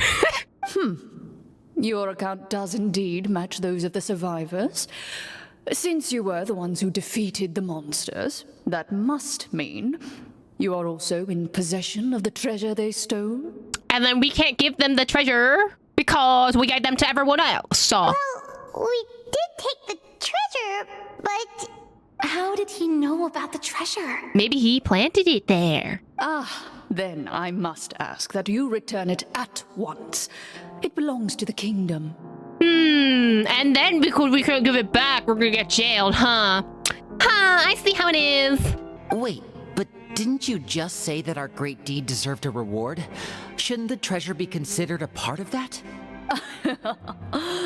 Yes, that was indeed what I said. But you seem to have forgotten a very important distinction. Only that which is freely given by the king can be considered a reward. Taking the rightful wealth of a kingdom without said permission, on the other hand, is a crime. Of course it is. Of course it's a crime. But that's completely unreasonable. Yeah, that makes no sense! If it weren't for us, the treasure would still be buried underground somewhere! Maybe so, yet the fact remains. You tried to dispose of the treasure without reporting it to the court and without receiving permission, yes? What? You wanted me to do paperwork when I'm not even from here? What? No answer? Surely you're not insinuating that you, a group of legendary Marechaussee hunters, sought to take the treasure for yourselves? Well, what about the king? Is he just gonna let this guy talk for him the whole time? Clad in his magnificent robe, the king remains seated, with his hands resting on either side of the throne. His posture is rigid and unmoving. He stares forward with an empty look in his eyes, completely unmoved by the events before him. Maybe he's being controlled and like he's under a spell or something, and that's why he can't move. Also, this reminds me of prison guard, so I think this is like a symbolism of him being trapped in his own body, maybe. From the look of things, could the Prime Minister be the evil sorcerer? Or could both the King and the Prime Minister have fallen under the evil sorcerer's control? Well, from what someone said, one of the ministers who was really nice fell under the sorcerer's control and then became like this. So at this point, I think both of them have fallen under the control of the evil sorcerer. I would like to observe the number of guards stationed in the hall. Yeah, it's basically like Jafar in Aladdin, exactly. The guards in the palace appear fully armed, their expressions solemn. Sensing the tense atmosphere in the room, they stand at the ready, each with a hand placed upon the hilt of their sword, as if prepared to draw their weapons and surround you at a moment's notice. Well, there goes my plan to turn the whole place upside down, I guess. It appears we've been visited by nothing more than a group of ill-intentioned imposters. What a pity. Guards, take them away and throw them in the dungeons. Yep, well, there's jail time. Every nation we go to, we end up in jail. Before I decide your fate, however, I must first determine whether you have any accomplices outside the court. Can't we try to slip away? Or maybe start some kind of riot? But if we try to fight the guards right now... Don't worry. At least we figured out who's behind all this. Let's just play it by ear. If you're scared, Paimon, just hold my hand. Aw, you can have my hand too. Aw, me and Navi are co-parenting Paimon. Aw, thanks, you guys. You allow yourself to be led away by guards surrounding you on both sides. Not that there's the dungeon in the Dungeon and Dragons. You're not wrong. It's only when you begin to feel drops of water falling from the dungeon ceiling and smell the stench of death and decay all around you that you finally realize you've stepped into a completely different world. Stay here and don't try anything funny. The guards lock the cell door and leave without looking back. Okay, but you were so nice before, so you're kind of fake. That's kind of rude of you. Wait, sir! Your voice echoes through the dark hall, but the only response you receive is the sound of water dripping from the ceiling. Navia, what was the jailbreak plan again? I don't know at this point. How are we gonna get out? Can we pick the lock? No! What should we do now? Carve out a new path of fate with our own two hands, of course. I draw my weapon. You reach toward your waist, but find nothing there. You now recall that your weapons were confiscated before the guards locked you in the cell. The bag of treasure along with them. No, the treasure! What about that knife I hid in my boot? When did you hide it in there? Navia going on plot. It's time for me to take this, and somehow is a Deus Ex Machina. I somehow hide the key to my boots. When I was thinking about digging a tunnel. Rejected. You failed to inform the GM of this course of action. Moreover, the guards would have conducted a thorough search before throwing you in prison. Clorinde's just like, I'm not dealing with this right now. Goodbye. And the keys to the cell aren't anywhere to be seen? Correct. You don't even feel a lock hole on the cell door. How does that work? We can't even pick the lock? Oh, well, there goes all our plans. Indeed. Huh? Why are you the one saying indeed? Because that statement holds true for me as well. This is where the script ends. Oh. What? What? But that's a terrible ending! Because I guess they need to write the next part?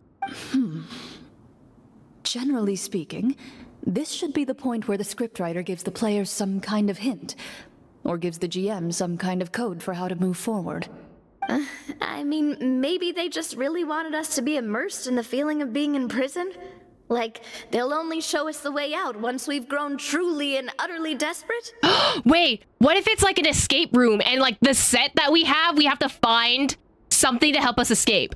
That is a possibility. If only there were desserts and tea in real prison. Oh, wait, guess that's kind of how the Fortress of Maripede works if you're lucky. Oh, before I forget, Navia, the short sword you had with you earlier. I took a closer look, and the craftsmanship doesn't appear to resemble anything from this era. If I remember correctly, that style was last in vogue several hundred years ago. Not that if I remember correctly. I forgot Farina's like 500 or something years old. Wait, Clorinde said that sword used to belong to her master, right? Does that mean her master has been alive that long? I mean, Farina exists, so yeah. I doubt it. The way she went about things often made her seem childish more than anything. I'd say the sword was most likely an heirloom passed down over time. Unless there's a Nahida situation. Hang on. A precious heirloom passed down to you by your master. And you gave it to me just like that? You weren't worried I might lose it? Childhood friends to lovers! Master left many things to me when she disappeared. There was the sword, an old key, and a good amount of junk she probably just didn't want to take with her. And historians will call them close friends, besties, roommates, colleagues. I gave you the sword back then because I didn't want our friendship to end. Wait, when did this happen exactly? Around when Mr. Callus died. After the duel between Mr. Callus and myself.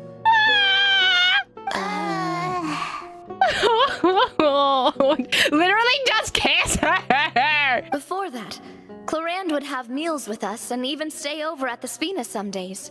She was on great terms with Papa as well. After the duel, though, there was a period of time where we simply didn't know how to face each other. She entrusted this sword to me and never came back. We were both sad and conflicted, and totally overthinking everything as a result. Whenever I looked at this sword, I couldn't help but wonder if Miss Petronia had never introduced us to each other at that picnic. Maybe part of the sadness I was feeling could have been avoided. Back then, it felt like I hadn't just lost a father, but a close friend as well. Oh my god. Childhood friends to enemies to lovers. No one can change the past. The most important thing is that you two found your way back to each other and can enjoy things like this together. Happy Pride Month. There's not a single straight bone in these two girlies and we love them for that. Exactly. Yep, you're right. I'm sorry, you two. I didn't mean to bring up any sad memories. Think nothing of it. No one here is at fault.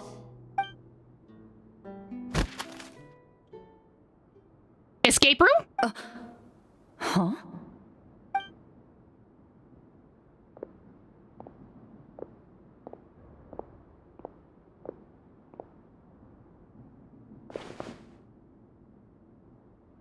There's just a letter that falls from the sky. Looks like the next part of our script is here. Perfect timing. The situation was really starting to get desperate. And not just because of the prison thing.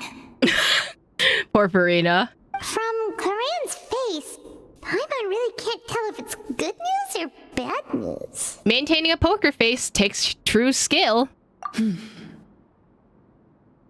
Water continues to drip from the ceiling. In this lightless dungeon, you lack a reliable way to tell how much time has passed. But also that means someone in the background definitely heard them talking about the past, which is suspicious.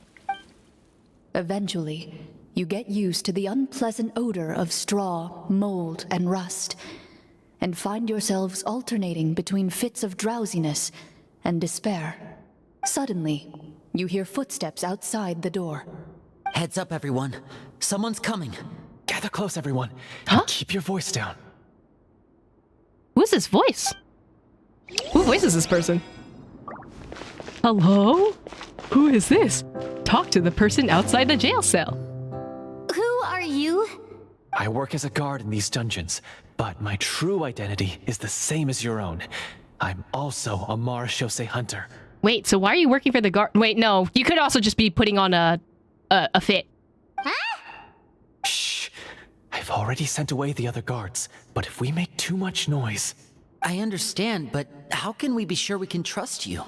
The king has issued a formal decree. In light of the irrefutable proof of your crime, you're to be executed before tomorrow's sunrise. What? If you want to escape, it has to be now. What do you mean? Executed? We barely did anything! Why is death penalty following Farina everywhere she goes? Is a crazy sentence. But unfortunately, you're right. Monsters appearing at the same location as the treasure. Could this entire thing have been a trap? There will be time for speculation once we're out of here. As for my identity, I have no way to prove that to you just yet. Infiltrating the capital was difficult, and finding a chance to speak with you has taken a lot out of me.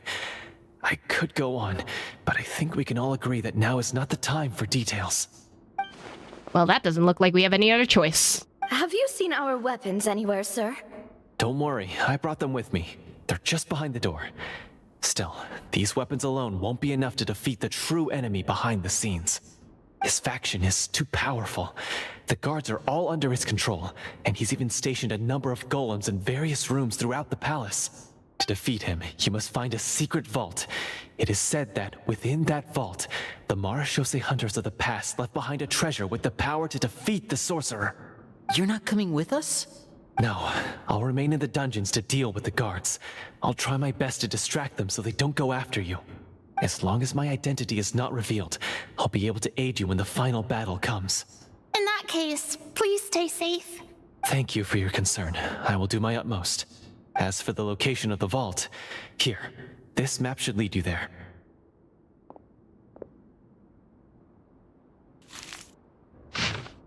Oh! Isn't it near the Fontaine Research Institute? Got it.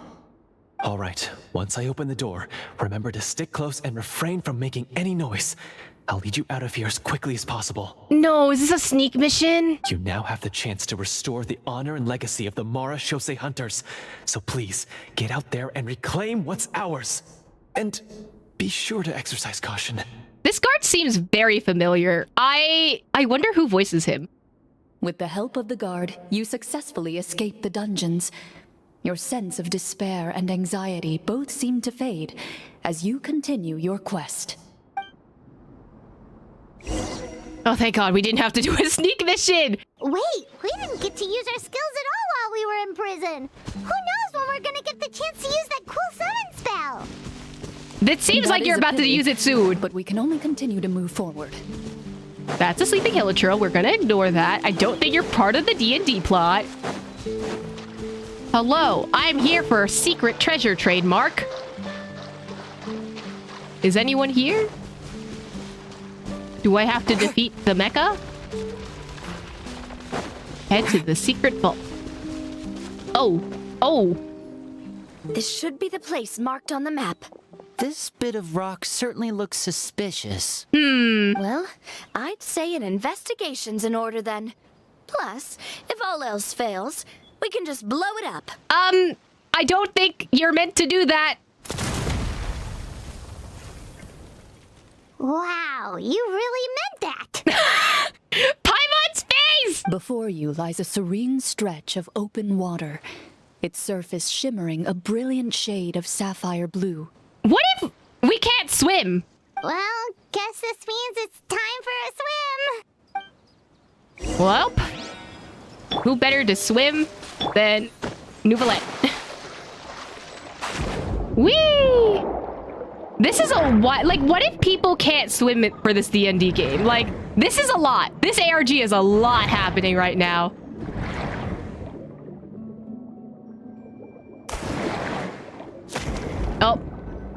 buddy.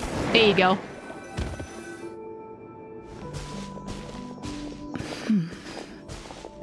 Clorinde? Oh, what's the matter? It's nothing. Clearly it's something if you stopped.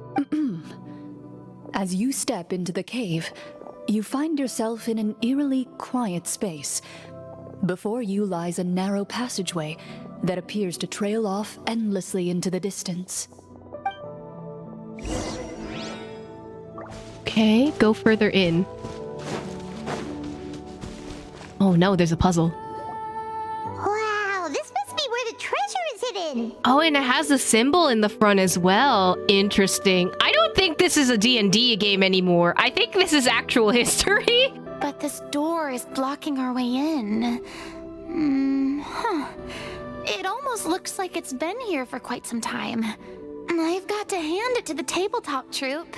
They really went all out with the props. I don't think this is part of what the tabletop troupe has. I feel like someone, maybe her master, or like someone associated with her master is finally giving her answers. Huh. What have we got down here? A kind of mechanism connected to the door? We're missing one piece of it. A pattern on a stone door. That's something Master mentioned before. Interesting. Is something wrong, Clorinde? Interesting that she's speaking in character for this one and not like as herself. After a long, difficult journey, you finally arrive at the location indicated by your map. It appears to be an ancient site of some sort, where treasure likely awaits. Your surroundings are exceedingly quiet and serene, as if the secret that slumbers here has never once been disturbed. If you listen closely, you can almost convince yourself you can hear the sound of its calm, gentle breathing. The door's breathing? I don't think they meant that literally, but... That description makes Paimon feel kinda bad for disturbing this place. We're doing this for the sake of the people, to free them from the evil sorcerer. I say it's time for this treasure to once again see the light of day. Linny's right. We need to keep going. The future of the kingdom depends on it. The next part of the story requires us to solve the puzzle, right? Let's start exploring the area. Yes, that should be fine. Something feels off about all this. Guess I'll just have to improvise. I'm telling you, someone is leading you down this path. And it has to do with your master. Like, there's no reason why you bring up the master and then suddenly all this happens. I would like to install the hydro. Many hours later. It worked! Something just appeared. Some kind of new mechanism, maybe? That's a bag. By solving the puzzles, you prove yourselves worthy of inheriting the secrets of the past. At the end of each puzzle, you're rewarded with With? a key. What kind of key? Oh, but why is there one split end? Oh, it must be the key to the big door. This is one of the Marechaussee hunter keys that are passed down from generation to generation. It looks just like the one Master passed down to me. I think one of the Marechaussee hunters wants you to find out their history at this point. New mechanism. That's a bag, Lene. No, literally, that was just a bag. It is said that 4 keys in total are required to form the final, complete key. And it seems like we just collected 3 of them. That must mean... Dun dun dun! What's wrong? You hear a few strange noises. Suddenly, all the torches in the ruin go out at once. What's going on? Did we fall into another trap? For the sake of immersion, please close your eyes, everyone. Without the torches, the space is now completely dark, and you cannot see anything. She's making this up because she wants to put together the 4th key. But Paimon can still see a little bit over here. Paimon, shut up! Don't break the immersion! Oh, right. Sorry. Suddenly, you hear the sound of footsteps pierce through the darkness. There's someone else here.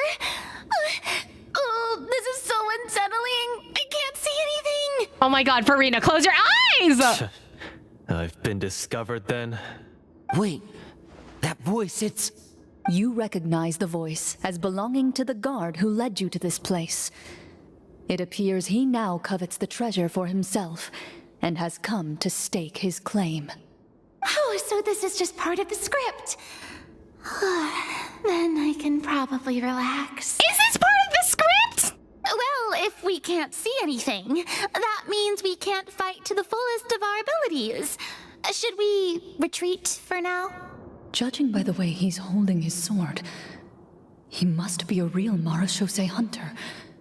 But this isn't part of the script. Wait, but how did this guy find out about all this, though? Retreat? That's not the hunter way. If it's dark for us, then it's dark for him. We choose to fight. Okay, I would also like Navia not to point a cannon blindly at me. Thanks. Your choice is noted. Please keep your eyes closed until I tell you the torches have been relit. This battle will be in the dark. You got it. Well then, let us begin. Man, these guys have so much trust in Clorinde right now. This is terrifying. Oh, your eyes are very pretty, sir.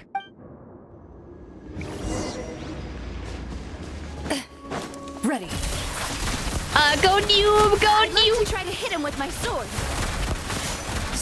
Your strike is successful. You're facing a... Is he still standing? Goodness, he sure has a lot of HP. Not that a lot of HP is crazy. Is it over? Can we open our eyes now? Yeah, if you see a dead body on the ground, that's not Clorinde's fault. The enemy is strong and relentless, but the battle is nearing its end. The torches have not been relit. What about now? Final strike. Ha!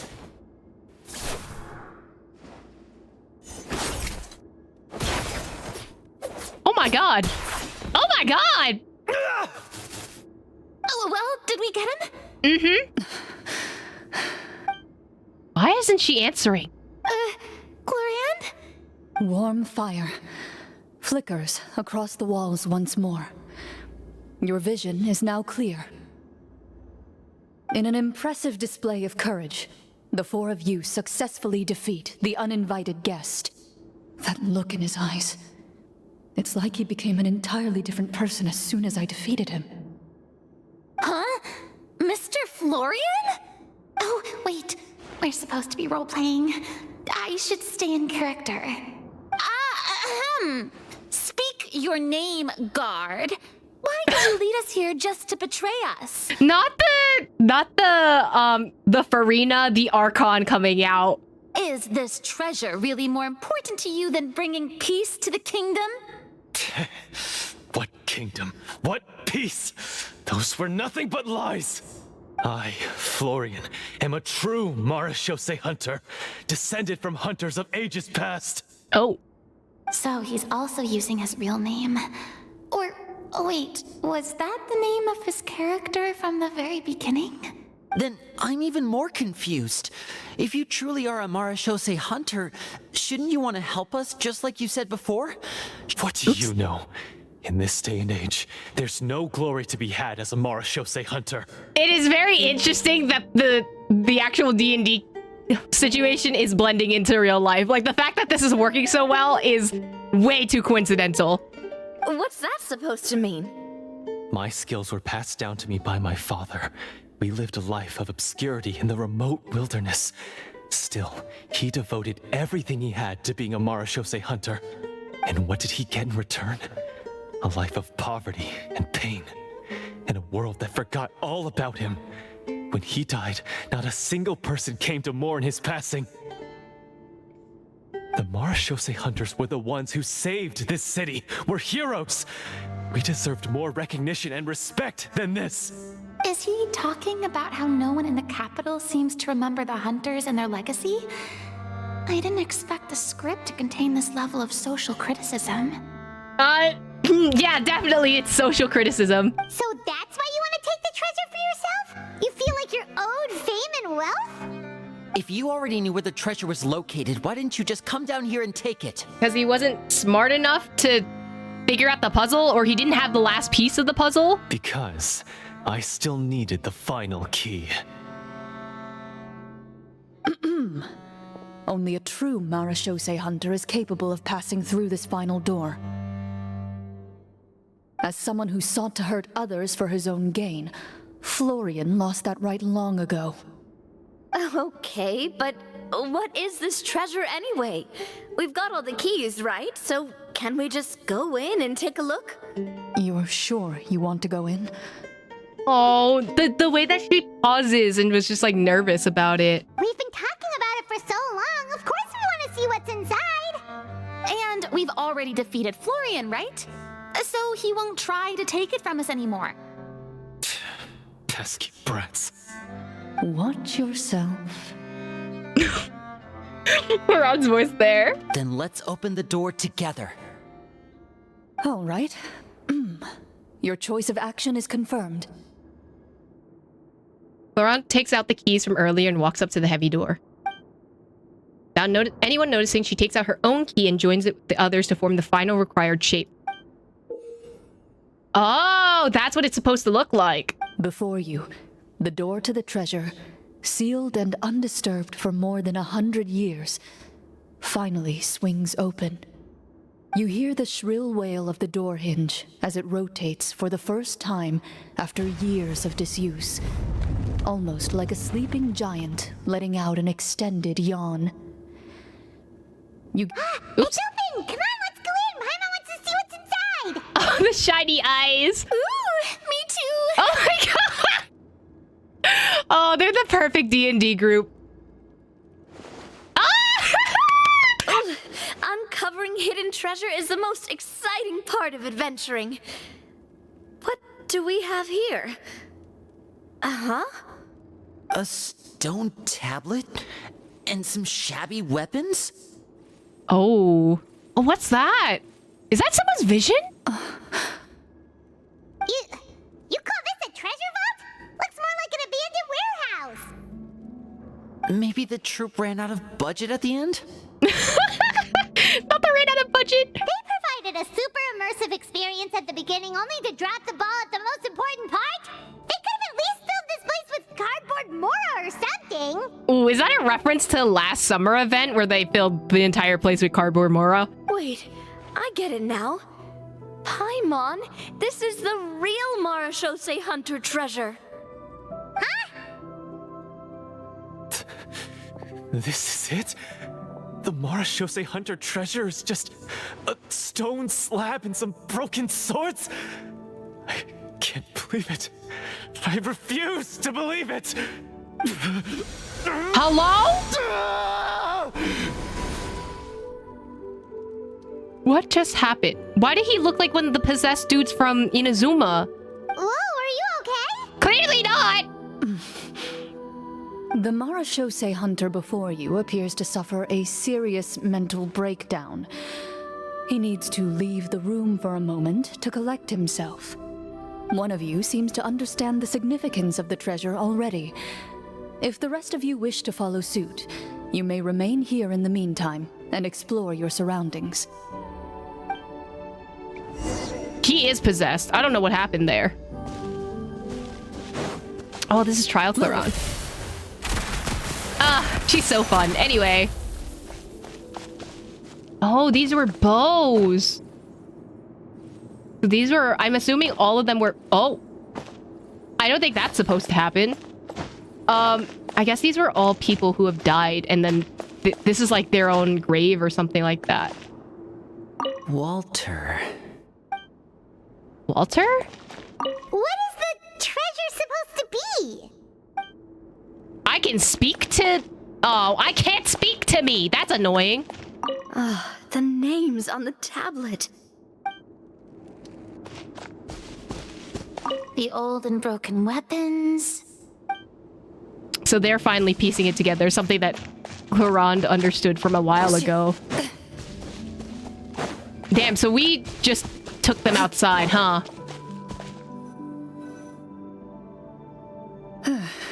So, how are you doing? Feeling any better? What just happened? Do you remember how you got here? Or what happened to your body just now? I remember now. I brought you here because I wanted to... The explosives in the cave! The what? You mean these? The what? Huh? How did you... How? I could tell something was off the moment I stepped into this cave, so I kept an eye out. I've already dismantled the whole thing. There were bombs? So the strongest champion duelist in all of Fontaine saved the day once again. Guess I shouldn't be surprised. It would seem your skills as a Marechaussee hunter are as sharp as ever. Yeah, there's no more glow after he got unpossessed, so... I deserve some answers, don't you think? Tell me why you wanted to lure me here. Everything you said earlier sounded like the truth. Luckily, your monologue was dramatic enough to convince my friends you were just role-playing.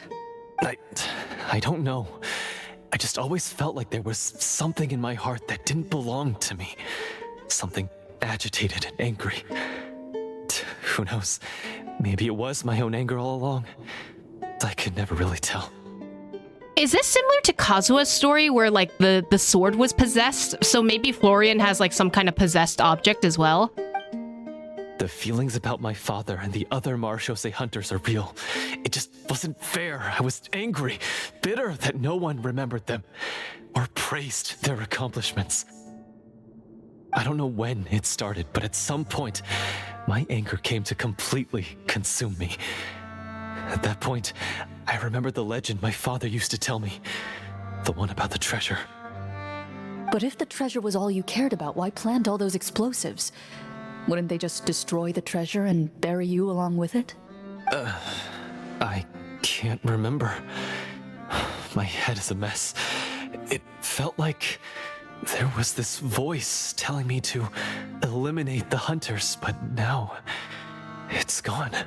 I wonder if Florian was affected by Phobos or not, because it sounds like he was going after a will, and considering that Phobos, like, amplified people's will, maybe this is just a side effect of that? The voices! The voices! From your description, I suspect you were dealing with a Devorator. A what? Devorator? Why did we pronounce it two different ways? Oh, your master... your father, I mean, never talked about it? It was a kind of monster that was active several centuries ago. Phobos is dead now, but I don't know how much of the lingering effects it still has. No, I've heard of it. I'm just not sure why you suddenly...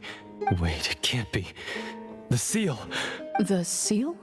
My family has served as Marechaussee hunters for many generations. But the title and swordsmanship weren't the only things passed down over our line. There was a seal as well. My father instructed me to always watch over that seal and maintain it regularly. He said it had been passed down over a truly ancient age, and protecting it was our clan's most important duty. But I neglected that duty after he died. I finally decided to come down and check on it one day, and that's where my memories become fuzzy. So you released basically what is a demon. Oh, this is so Demon Hunter, Supernatural, Buffy, Vampire Slayer, like... The Devorator would be a formidable adversary for any mortal being, even ones as capable as the Hunters. If you lacked the power to completely destroy it, you could easily fall prey to its influence and corruption. In light of this, some Marechaussee hunters chose to seal the Devorator away, in the hopes that a permanent solution would come with the passage of time. I heard it has the power to amplify the obsessions and desires in people's hearts, to the point where they overtake you entirely. It would seem I'm not just lacking in skill with a blade, but in mental fortitude as well. So he was possessed! This is a demon! And yet, you were able to retrieve 3 of the 4 keys. If I remember correctly, each was entrusted to a respected and capable hunter. How did you manage it? One of them belonged to my father. The second I stole from a different hunter. Ah. And the third... was one that I snatched while the person was on the way home from the tavern. I nearly died in that alley. Damn! I know just how strong you are. It's as clear as day to everyone in Fontaine. I observed you from dusk to dawn, but could never find any opportunity to sneak up on you. I I never even saw you drink a single glass of liquor. The only way I could think to obtain that last key was to lure you here using your hobby, and then... Oh, I get it now. That monster, it wanted to bury you here alongside the treasure. I won't comment on anything else, but the script was good. Well, I did pour my heart and soul into it. Okay. The stories my father used to tell me about the glory of the heroic Marechaussee hunters and how they came to be forgotten. It's more than just a story. Huh? I'm gonna look up the definition of devorateur. It's a French word. A devourer is the definition. Earliest evidence for devoratory is from 1647, the writing of John Trapp, Church of England clergyman and writer on theology. So it was tied to theology. So it may be tied to demons in that case. Clorinde's supposed to be based on like vampire hunters, so it's giving like supernatural kind of things. Considering the way the quest is centered on D&D, I assume Devorator is a reference to a type of monster in the game itself. Is there a Devorator ranking or something? Okay, so it might actually be based on D&D instead. In D&D, there's a Devourer. The Devourer makes 2-clawed attacks and can use either Imprisoned Soul or Soul Rend. So it imprisons Soul. Interesting. The creature is teleported inside the Devourer's rib cage and imprisoned there. It creates a vortex life draining energy in a 20-foot radius centered on itself. Oh, so it must be based on this particular class then. It doesn't require air, food other than souls, drink, or sleep. That's terrifying. This is what a devourer looks like, apparently in D&D. The lore of this monster is that it feeds on someone's negative emotions. Interesting. So he was bitter about the whole Marechaussee hunter thing, and then the demon possessed him, I guess. That's so cool. I like that this is like actual, like more games built upon more games kind of thing. You're proud to be a hunter. You're still holding onto that part of yourself, no matter how small. I have done so many despicable things. I have nothing to be proud of. Then explain the purpose of the evil sorcerer in your story. Isn't he the true antagonist? The one who sought nothing but his own gain and used the people as pawns to attain it? In your heart of hearts, he was the one you truly wanted to defeat. But I've already tainted my sword. I no longer have any right to... Wake up, Florian. Remember how you introduced yourself earlier. Do you really think the hunters acted out of a desire for honor and glory? Or to be loved and acknowledged by the people? What did your father teach you about our order?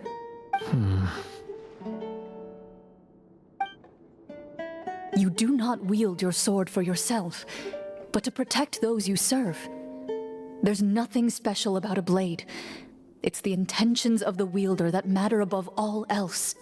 Do you still not understand? Even after seeing the treasure for yourself? The contents of that room, they represent the true legacy the hunters left behind. You're right. I am a Marechaussee hunter. It's time for me to redeem, no, to finally serve the people I vowed to protect all along. Aww. I wouldn't be so quick to push aside the need for redemption. I know. That's a charge I won't bother to defend myself against. Good. Then, come with me, and help me see the script through to the end. Huh? See the script through to the end? But there's no more script left. Keep writing, buddy. Never finished it, huh? No, I mean, I wrote the script with the sole purpose of luring you all here. There was no reason to write beyond this point. Then we'll just have to keep writing it. The evil sorcerer still needs to be defeated. You mean the Devorator? Are you saying I have to make up the rest of the script as we go along? Bruh, have you never done improv in your life? D&D is just improv, buddy. Is that really so hard? You've already written most of it. Surely you can write an ending where the hunters win and justice prevails. I'll be there to help you too. You aren't afraid your party will fall into danger? I know what my friends are capable of, and they're all quite skilled. Besides, I need their help. Then, are you going to tell them the truth about all this? I don't intend to spoil the fun. Sometimes protecting dreams and fantasies is more important than exposing the truth. Don't you think? I'm not entirely sure if I believe in that, but you know what? Keep the little magic alive for right now. You think that they're a creature related to Phobos? I think so too.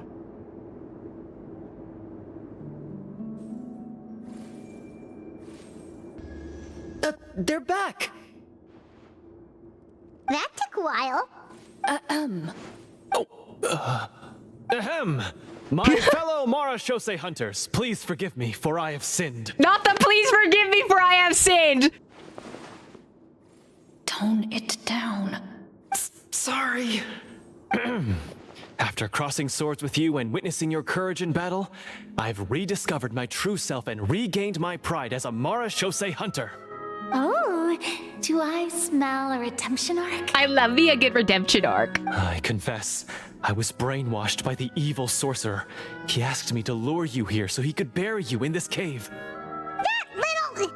Wait, you're saying all of that wasn't you, but the evil sorcerer? That's right. He's adept at manipulating the hearts and minds of the people. I fell under his influence because I did not possess a strong enough sense of will. And how are you going to prove that you're a changed man? We're not going to fall for the same trap twice. Make it up, buddy. To be perfectly honest, I only came to my senses after seeing the treasure. It reminded me of my father's past teachings. The treasure was actually... The names of all the Marechaussee hunters from ages past and their weapons? Wait, you already know? Of course. Don't underestimate a veteran role player's exploration skills. Oh, wait, I mean, Marechaussee hunter Navia's exploration skills. We just finished reading through the content of the stone tablet. That tablet recorded the lives of some fascinating people. For example, this Marechaussee hunter called Est. She inherited the responsibilities of the Golden Hunter and passed judgment on many people. But in private, she had a very easygoing personality. Her favorite pastime was singing and dancing with her friends, and she was said to have a beautiful voice. So, she was just like you. Hey, yo! You really think so? Well, when you put it that way, I suppose I also have a few things in common with this Walter. Working as an executioner, he supposedly used a countless number of tricks to confound his enemies in battle. Oh, if only I could have seen the feats of magic he pulled off back then. Their lives were all so exciting. You could write so many cool books about their accomplishments. How could they have all been forgotten? Because they chose to be. To hunt monsters that only appear in the shadows, you must also operate in the dark. To be a Marechaussee hunter is to willingly give up on wealth and fame. Then this stone tablet must have been left behind by their companions. That's right. Few Marechaussee hunters ever revealed their identity to the public. They always protected the city from the shadows. The only time they spoke of their accomplishments would be at night, when they gathered with their fellow hunters in front of the bonfire to share stories of the monsters slain by their hand. So, this tablet was created not so that the hunters would be remembered by the people, but so that they would be remembered by each other. No wonder this place was so well hidden. You regard the stone tablet in solemn silence. The names of your comrades etched onto its surface serve as a reminder that you are never truly alone. The tablet proves that, although a hunter walks a shrouded path, it is not a solitary one. There will always be those who walk beside you, a fact that remains as true today as in ages long past. I feel like Clorinde is speaking about this more for herself than it is for the actual, game. Their legacies shall continue to be passed down from generation to generation, as everlasting as the stone onto which their names are carved. Father, you once told me that I should seek out the treasure if I ever became lost. So this is what you wanted me to find. I've decided to trust you, Florian. Ooh.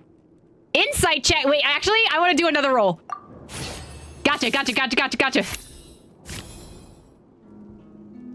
His eyes are sincere, and his words ring true.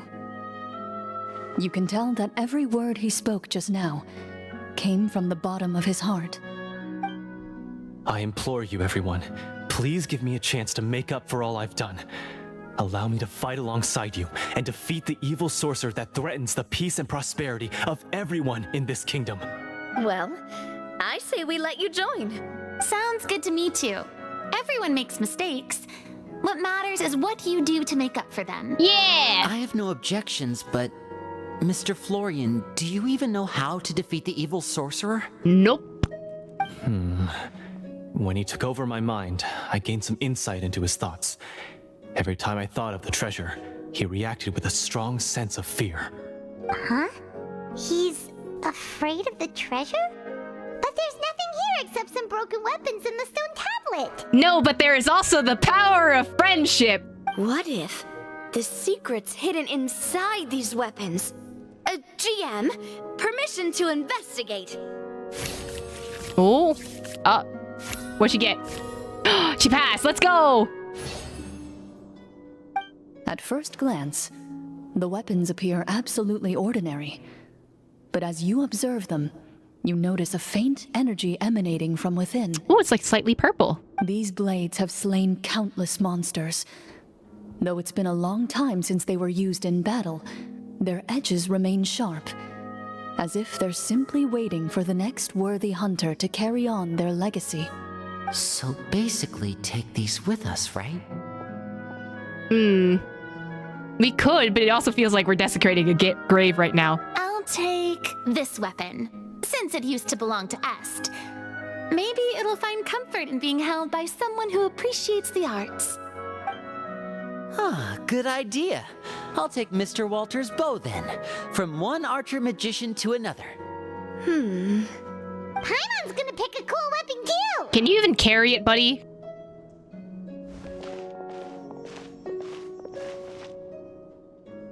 As you grip your weapons, you can almost feel the will of past hunters coursing through your being. It's a feeling of courage, determination, a silent vow passed down from generation to generation that says, eradicate the monsters, no matter the cost.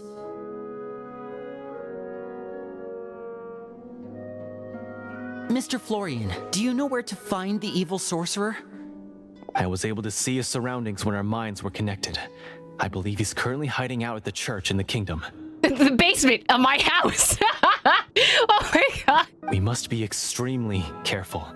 He's spent so long living among monsters that he's now taken the form of one. He will not be easily defeated. Then why don't we explore some more and try to find some higher level gear? We don't want to just fight him and lose, right? No, we have to strike now. He was greatly weakened when I managed to break out of his control. If we let him rest, he might have time to escape. I agree with Mr. Florian. We've got to act while we have the advantage.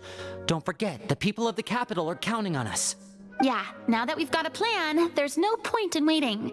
The longer this drags on, the worse it will be for everybody.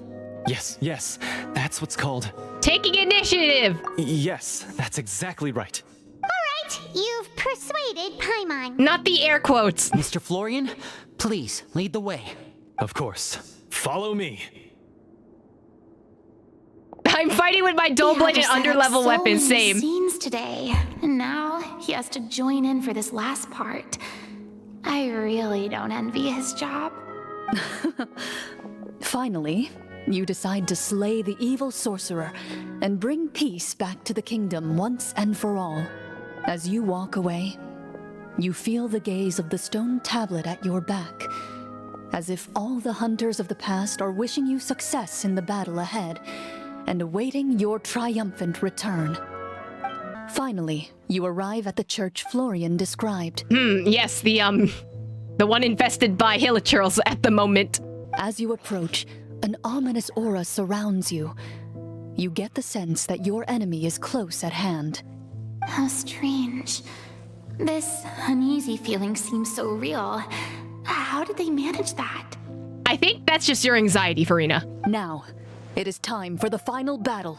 Let's go!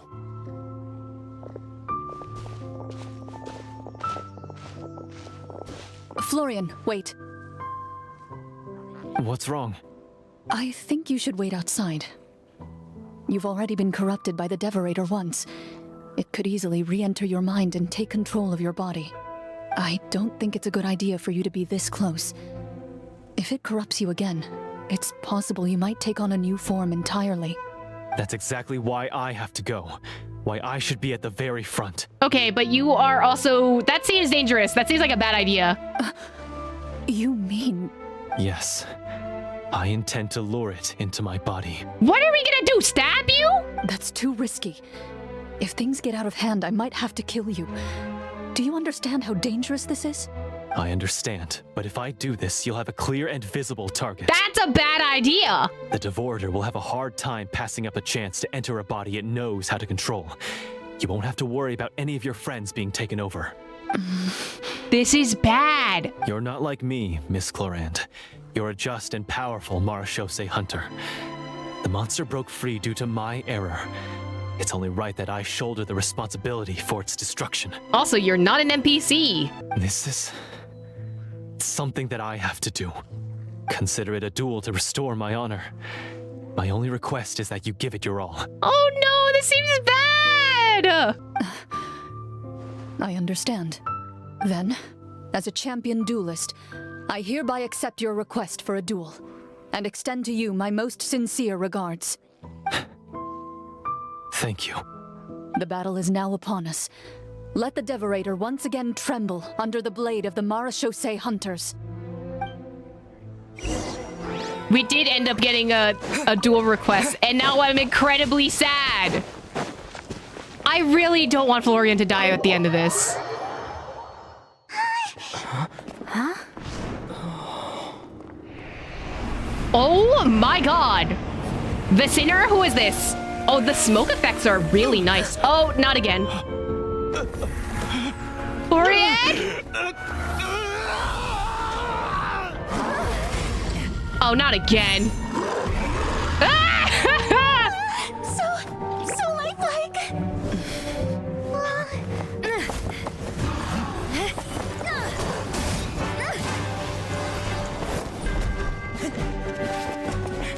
Come on, we got this! Get him out of there!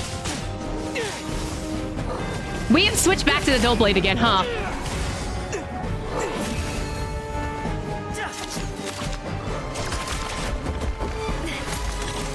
Oh my god, to the back!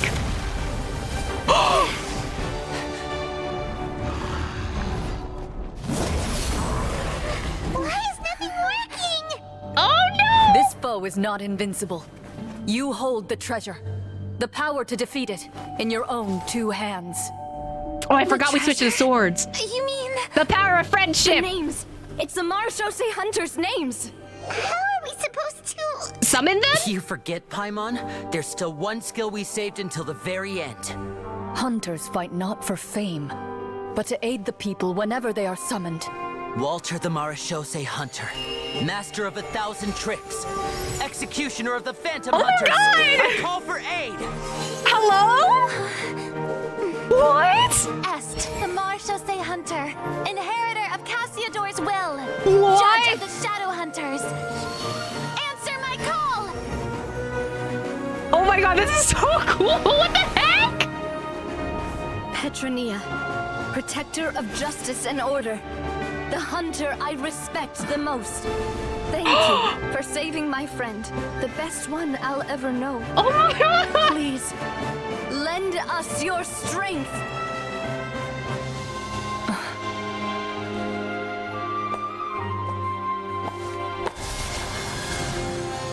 We have come to answer your summons.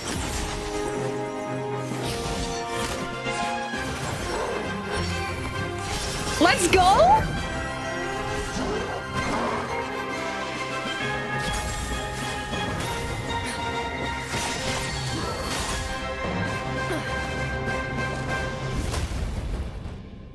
Oh my god! And so, the monsters were eradicated, and the sorcerer was defeated.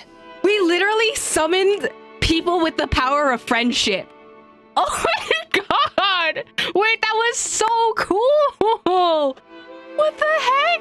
Good thing Clorinde isn't using her Iron Sting. No, she actually has the absolution as she should. Notice that Clorinde's master didn't show up as a ghost summon. Yeah, she like essentially came like through her. Must be your master's actually alive.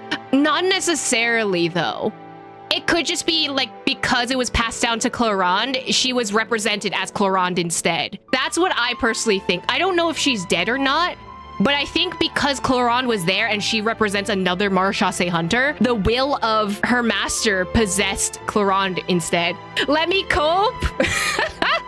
Peace soon returned to the capital. Those in the court, manipulated by the sorcerer, also recognized the errors of their ways.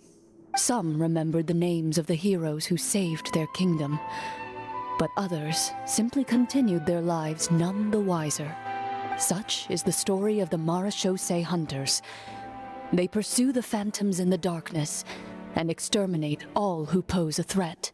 They will always protect the city and those within it, even should all memory of their accomplishments be forgotten by the very people they serve.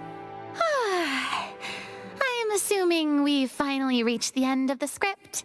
Yes, you've reached one of the better endings. It's a pretty solid story overall. I thought it was just an ordinary adventure at first, but the further we got into it, the more impressed I became with the production and the plot. I don't think he's dead. He's just lying on the floor taking a nap, buddy. That final battle especially. All the effects were super realistic. Oh, right. Yeah, totally. Navia figured it out 100%. That's a really good point. I never expected the weapons we picked up from that vault would have that kind of effect. It's almost like it was a Deus Ex Machina. Yeah, mine nearly scared the daylights out of me when it started glowing. I took a good look at it after we got out, but I don't think it ever lit up again. Oh, we should probably give these props back, right? I'll just leave mine here. Did you have a good time? Of course. Let me know if another script like this comes around. I don't think it's gonna be like this, though. Everyone except Farina's on it. Listen, Farina just wants to be in the story. Sure, no problem. Then I'll head back for now. I think I need some time to fully digest everything that just happened. Once Mr. Florian is awake, please pass on my regards to him. He must be extremely exhausted to have passed out cold like that. I love that Farina's just like, oh yeah, he just passed out. Like, he's so tired from acting. Girly. I love her, but also, please, Farina. You're right. He's had a lot to deal with. Well, see you all some other time. Toodaloo! Actors and just leaving the set before cleaning up. I don't think he's dead. He's not dead, definitely. Okay, so, can I ask now? I think it should be fine, yeah. What in the world was going on back there? So you saw through all of that? They're veteran players. You're not gonna think that the people who have played this game before are gonna look at this and be like, huh, this is real different, right? That time in the cave when you told us to close our eyes, it'd be weirder if we didn't notice anything. Farina didn't notice. I was dying of curiosity the entire time. I mean, you did a pretty bang-up job of pretending nothing had gone wrong. Farina actually looked like she thought all of it was planned. Guess none of us wanted to be the one to break the illusion. What are you all talking about? Yeah, what's going on? What do you mean? I knew what was happening. Oh, wait. Don't tell me Paimon never... No, this is all my fault. It's not too late to cover your ears. Here, Paimon, I'll do it for you. Oh my god. Bit late for that, don't you think? You're saying everything that happened back there wasn't actually part of the script? Girly, you thought it was real? It's probably more accurate to say this was never a real scripted story to begin with. What? So loud. My head. Oh no, Florian. Do I need to scream as Paimon so that you can wake up faster? Hey, you! Get up right now and explain yourself!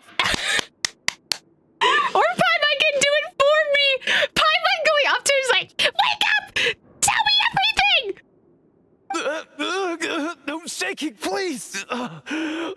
my head. Florian explains the truth to everyone. Did Paimon just hear that right? You guys made up that whole last part on the spot? It's not nice to lie to people, but Paimon's got to admit that was a really good story, Florian. Oh, and nice improvisation, Clorinde! Listen, this is just live theater. That's what happens. Yeah, it was like watching a magician improvise a spectacular magic trick after forgetting an important prop. If Paimon knew something was wrong with that vault, she would have floated straight in the opposite direction. Everything was under control. As if you've ever described a situation as being out of control. I'm pretty sure any situation you consider to be easy to handle would scare a reasonable person half to death. Guess I'm just used to it. You must run into a lot of unexpected situations then. That explains why you're so good at coming up with things on the spot. She's a hunter. That would make sense. As for you, Florian, I know there's no excuse for what I did. I'll turn myself into the guards at once, confess my crimes, and accept any punishment that comes my way. I would say you've already suffered more than enough. What? You may have been blinded by fame and fortune in the beginning, but your actions during the final battle had proven you to be a true Marechaussee hunter. Aww. You'll be far more used to the city above ground than below. Your job as a hunter is more important. But...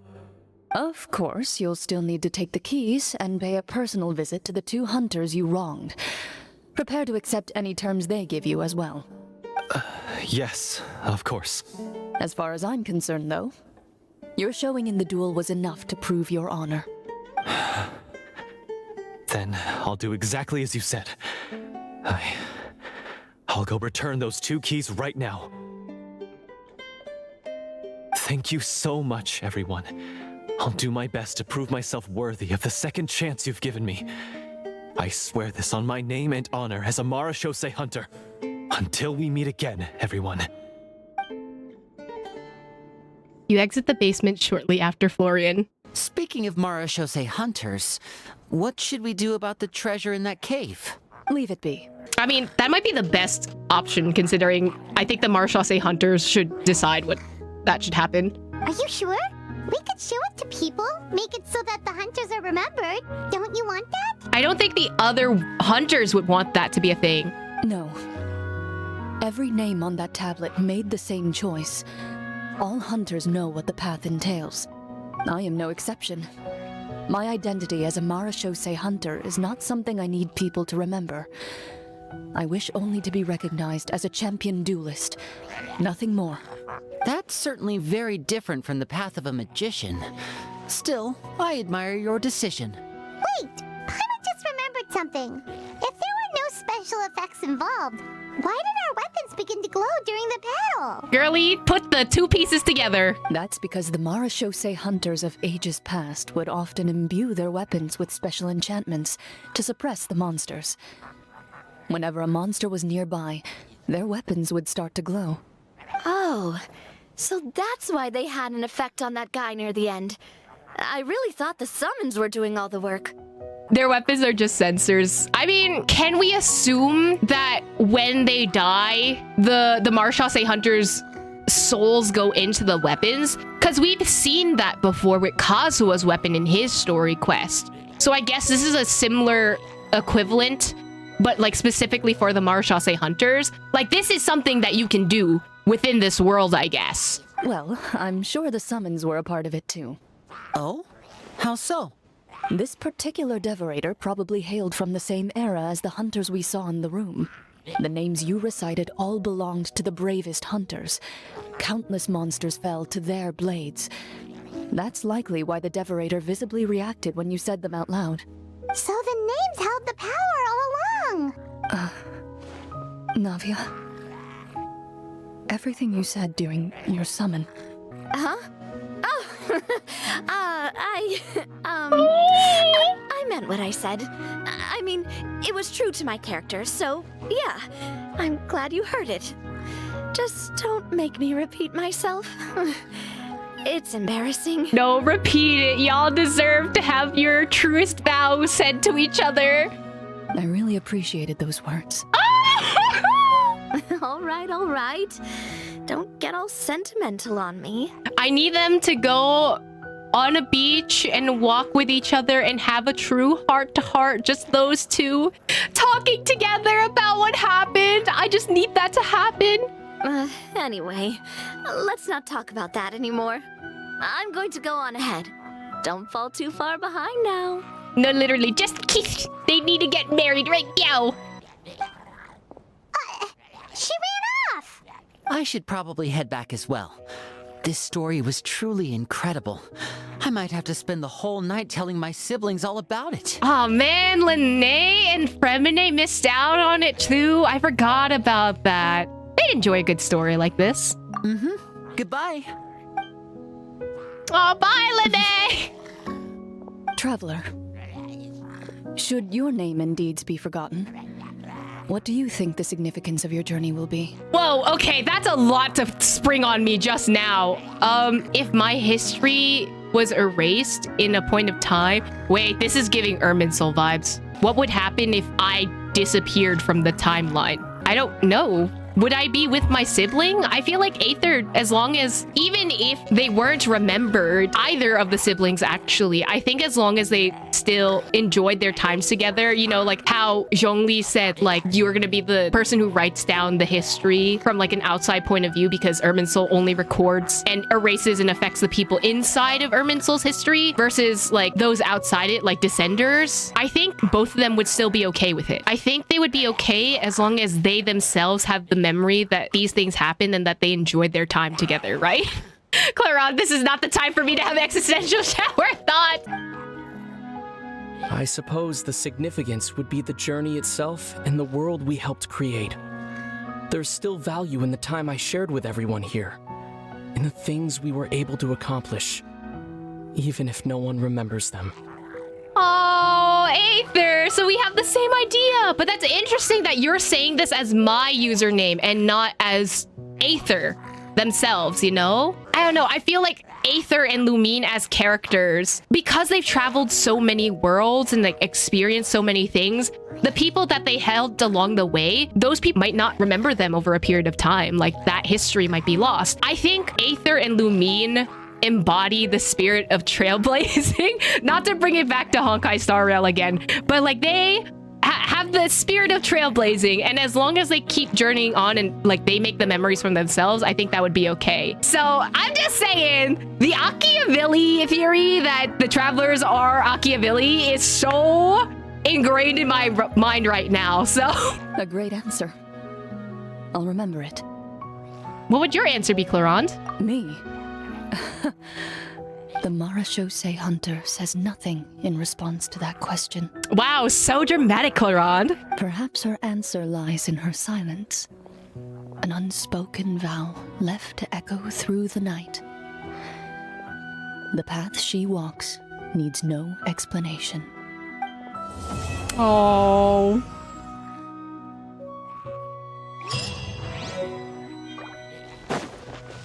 Oh, and we can't go back. Oh, there's a book.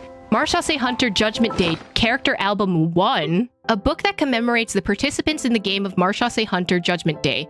For both players and the game master, it is full of memories of your adventures together. And so I shall never despair. Perhaps this exploration holds a deeper meaning for the one who played the Marechaussee Hunter. Oh, it's all of their artworks! Character name Clorinde, character identity, game master of the tabletop group. Character name Navia, character identity Marechaussee Hunter. Background, an optimistic, kind-hearted Marechaussee Hunter who also happens to be a shrewd merchant. She also has a quick wit and is exceptionally eloquent. Character skills persuasion, investigation, and summon. Marechaussee Hunter Farina. A Marechaussee Hunter with beautiful singing voice and deep ground in the arts, capable of moving people to their very core through the power of performance. Deep down, she yearns someday she might become a performing artist in a more peaceful era. Character skills, art, performance, summon. Character name, Lene. Character identity, Marechaussee Hunter. Background, the adopted son of the Marechaussee Hunter. His experience of roaming the streets as a child has taught him some key survival skills. Character skills, stealth, sleight of hand, summon. It's me! Character name Traveler. Character identity Marechaussee Hunter. Background: a kind, upstanding Marechaussee Hunter. You introduce yourself to your companions with the following words. I've been studying the culinary arts since I was a child. I hope my delicious food can help boost people's spirits. Character skills: cooking, insight, and summon. Character name Paimon. Character identity Marechaussee Hunter's good friend. Background: follows a Marechaussee Hunter Traveler around the capacity of best friend and guide. Aw, these are all so cute. I'm glad they kept this. I like this story a lot, honestly, and I'm glad that they introduced something new, like a little D&D style thing. I mean, they did have wind trays and Gygax and all that stuff in reference to D&D, but actually having an enemy based off of D&D and like characters and like a storyline based off of D&D, I think it's interesting, and I hope they continue doing this in the future.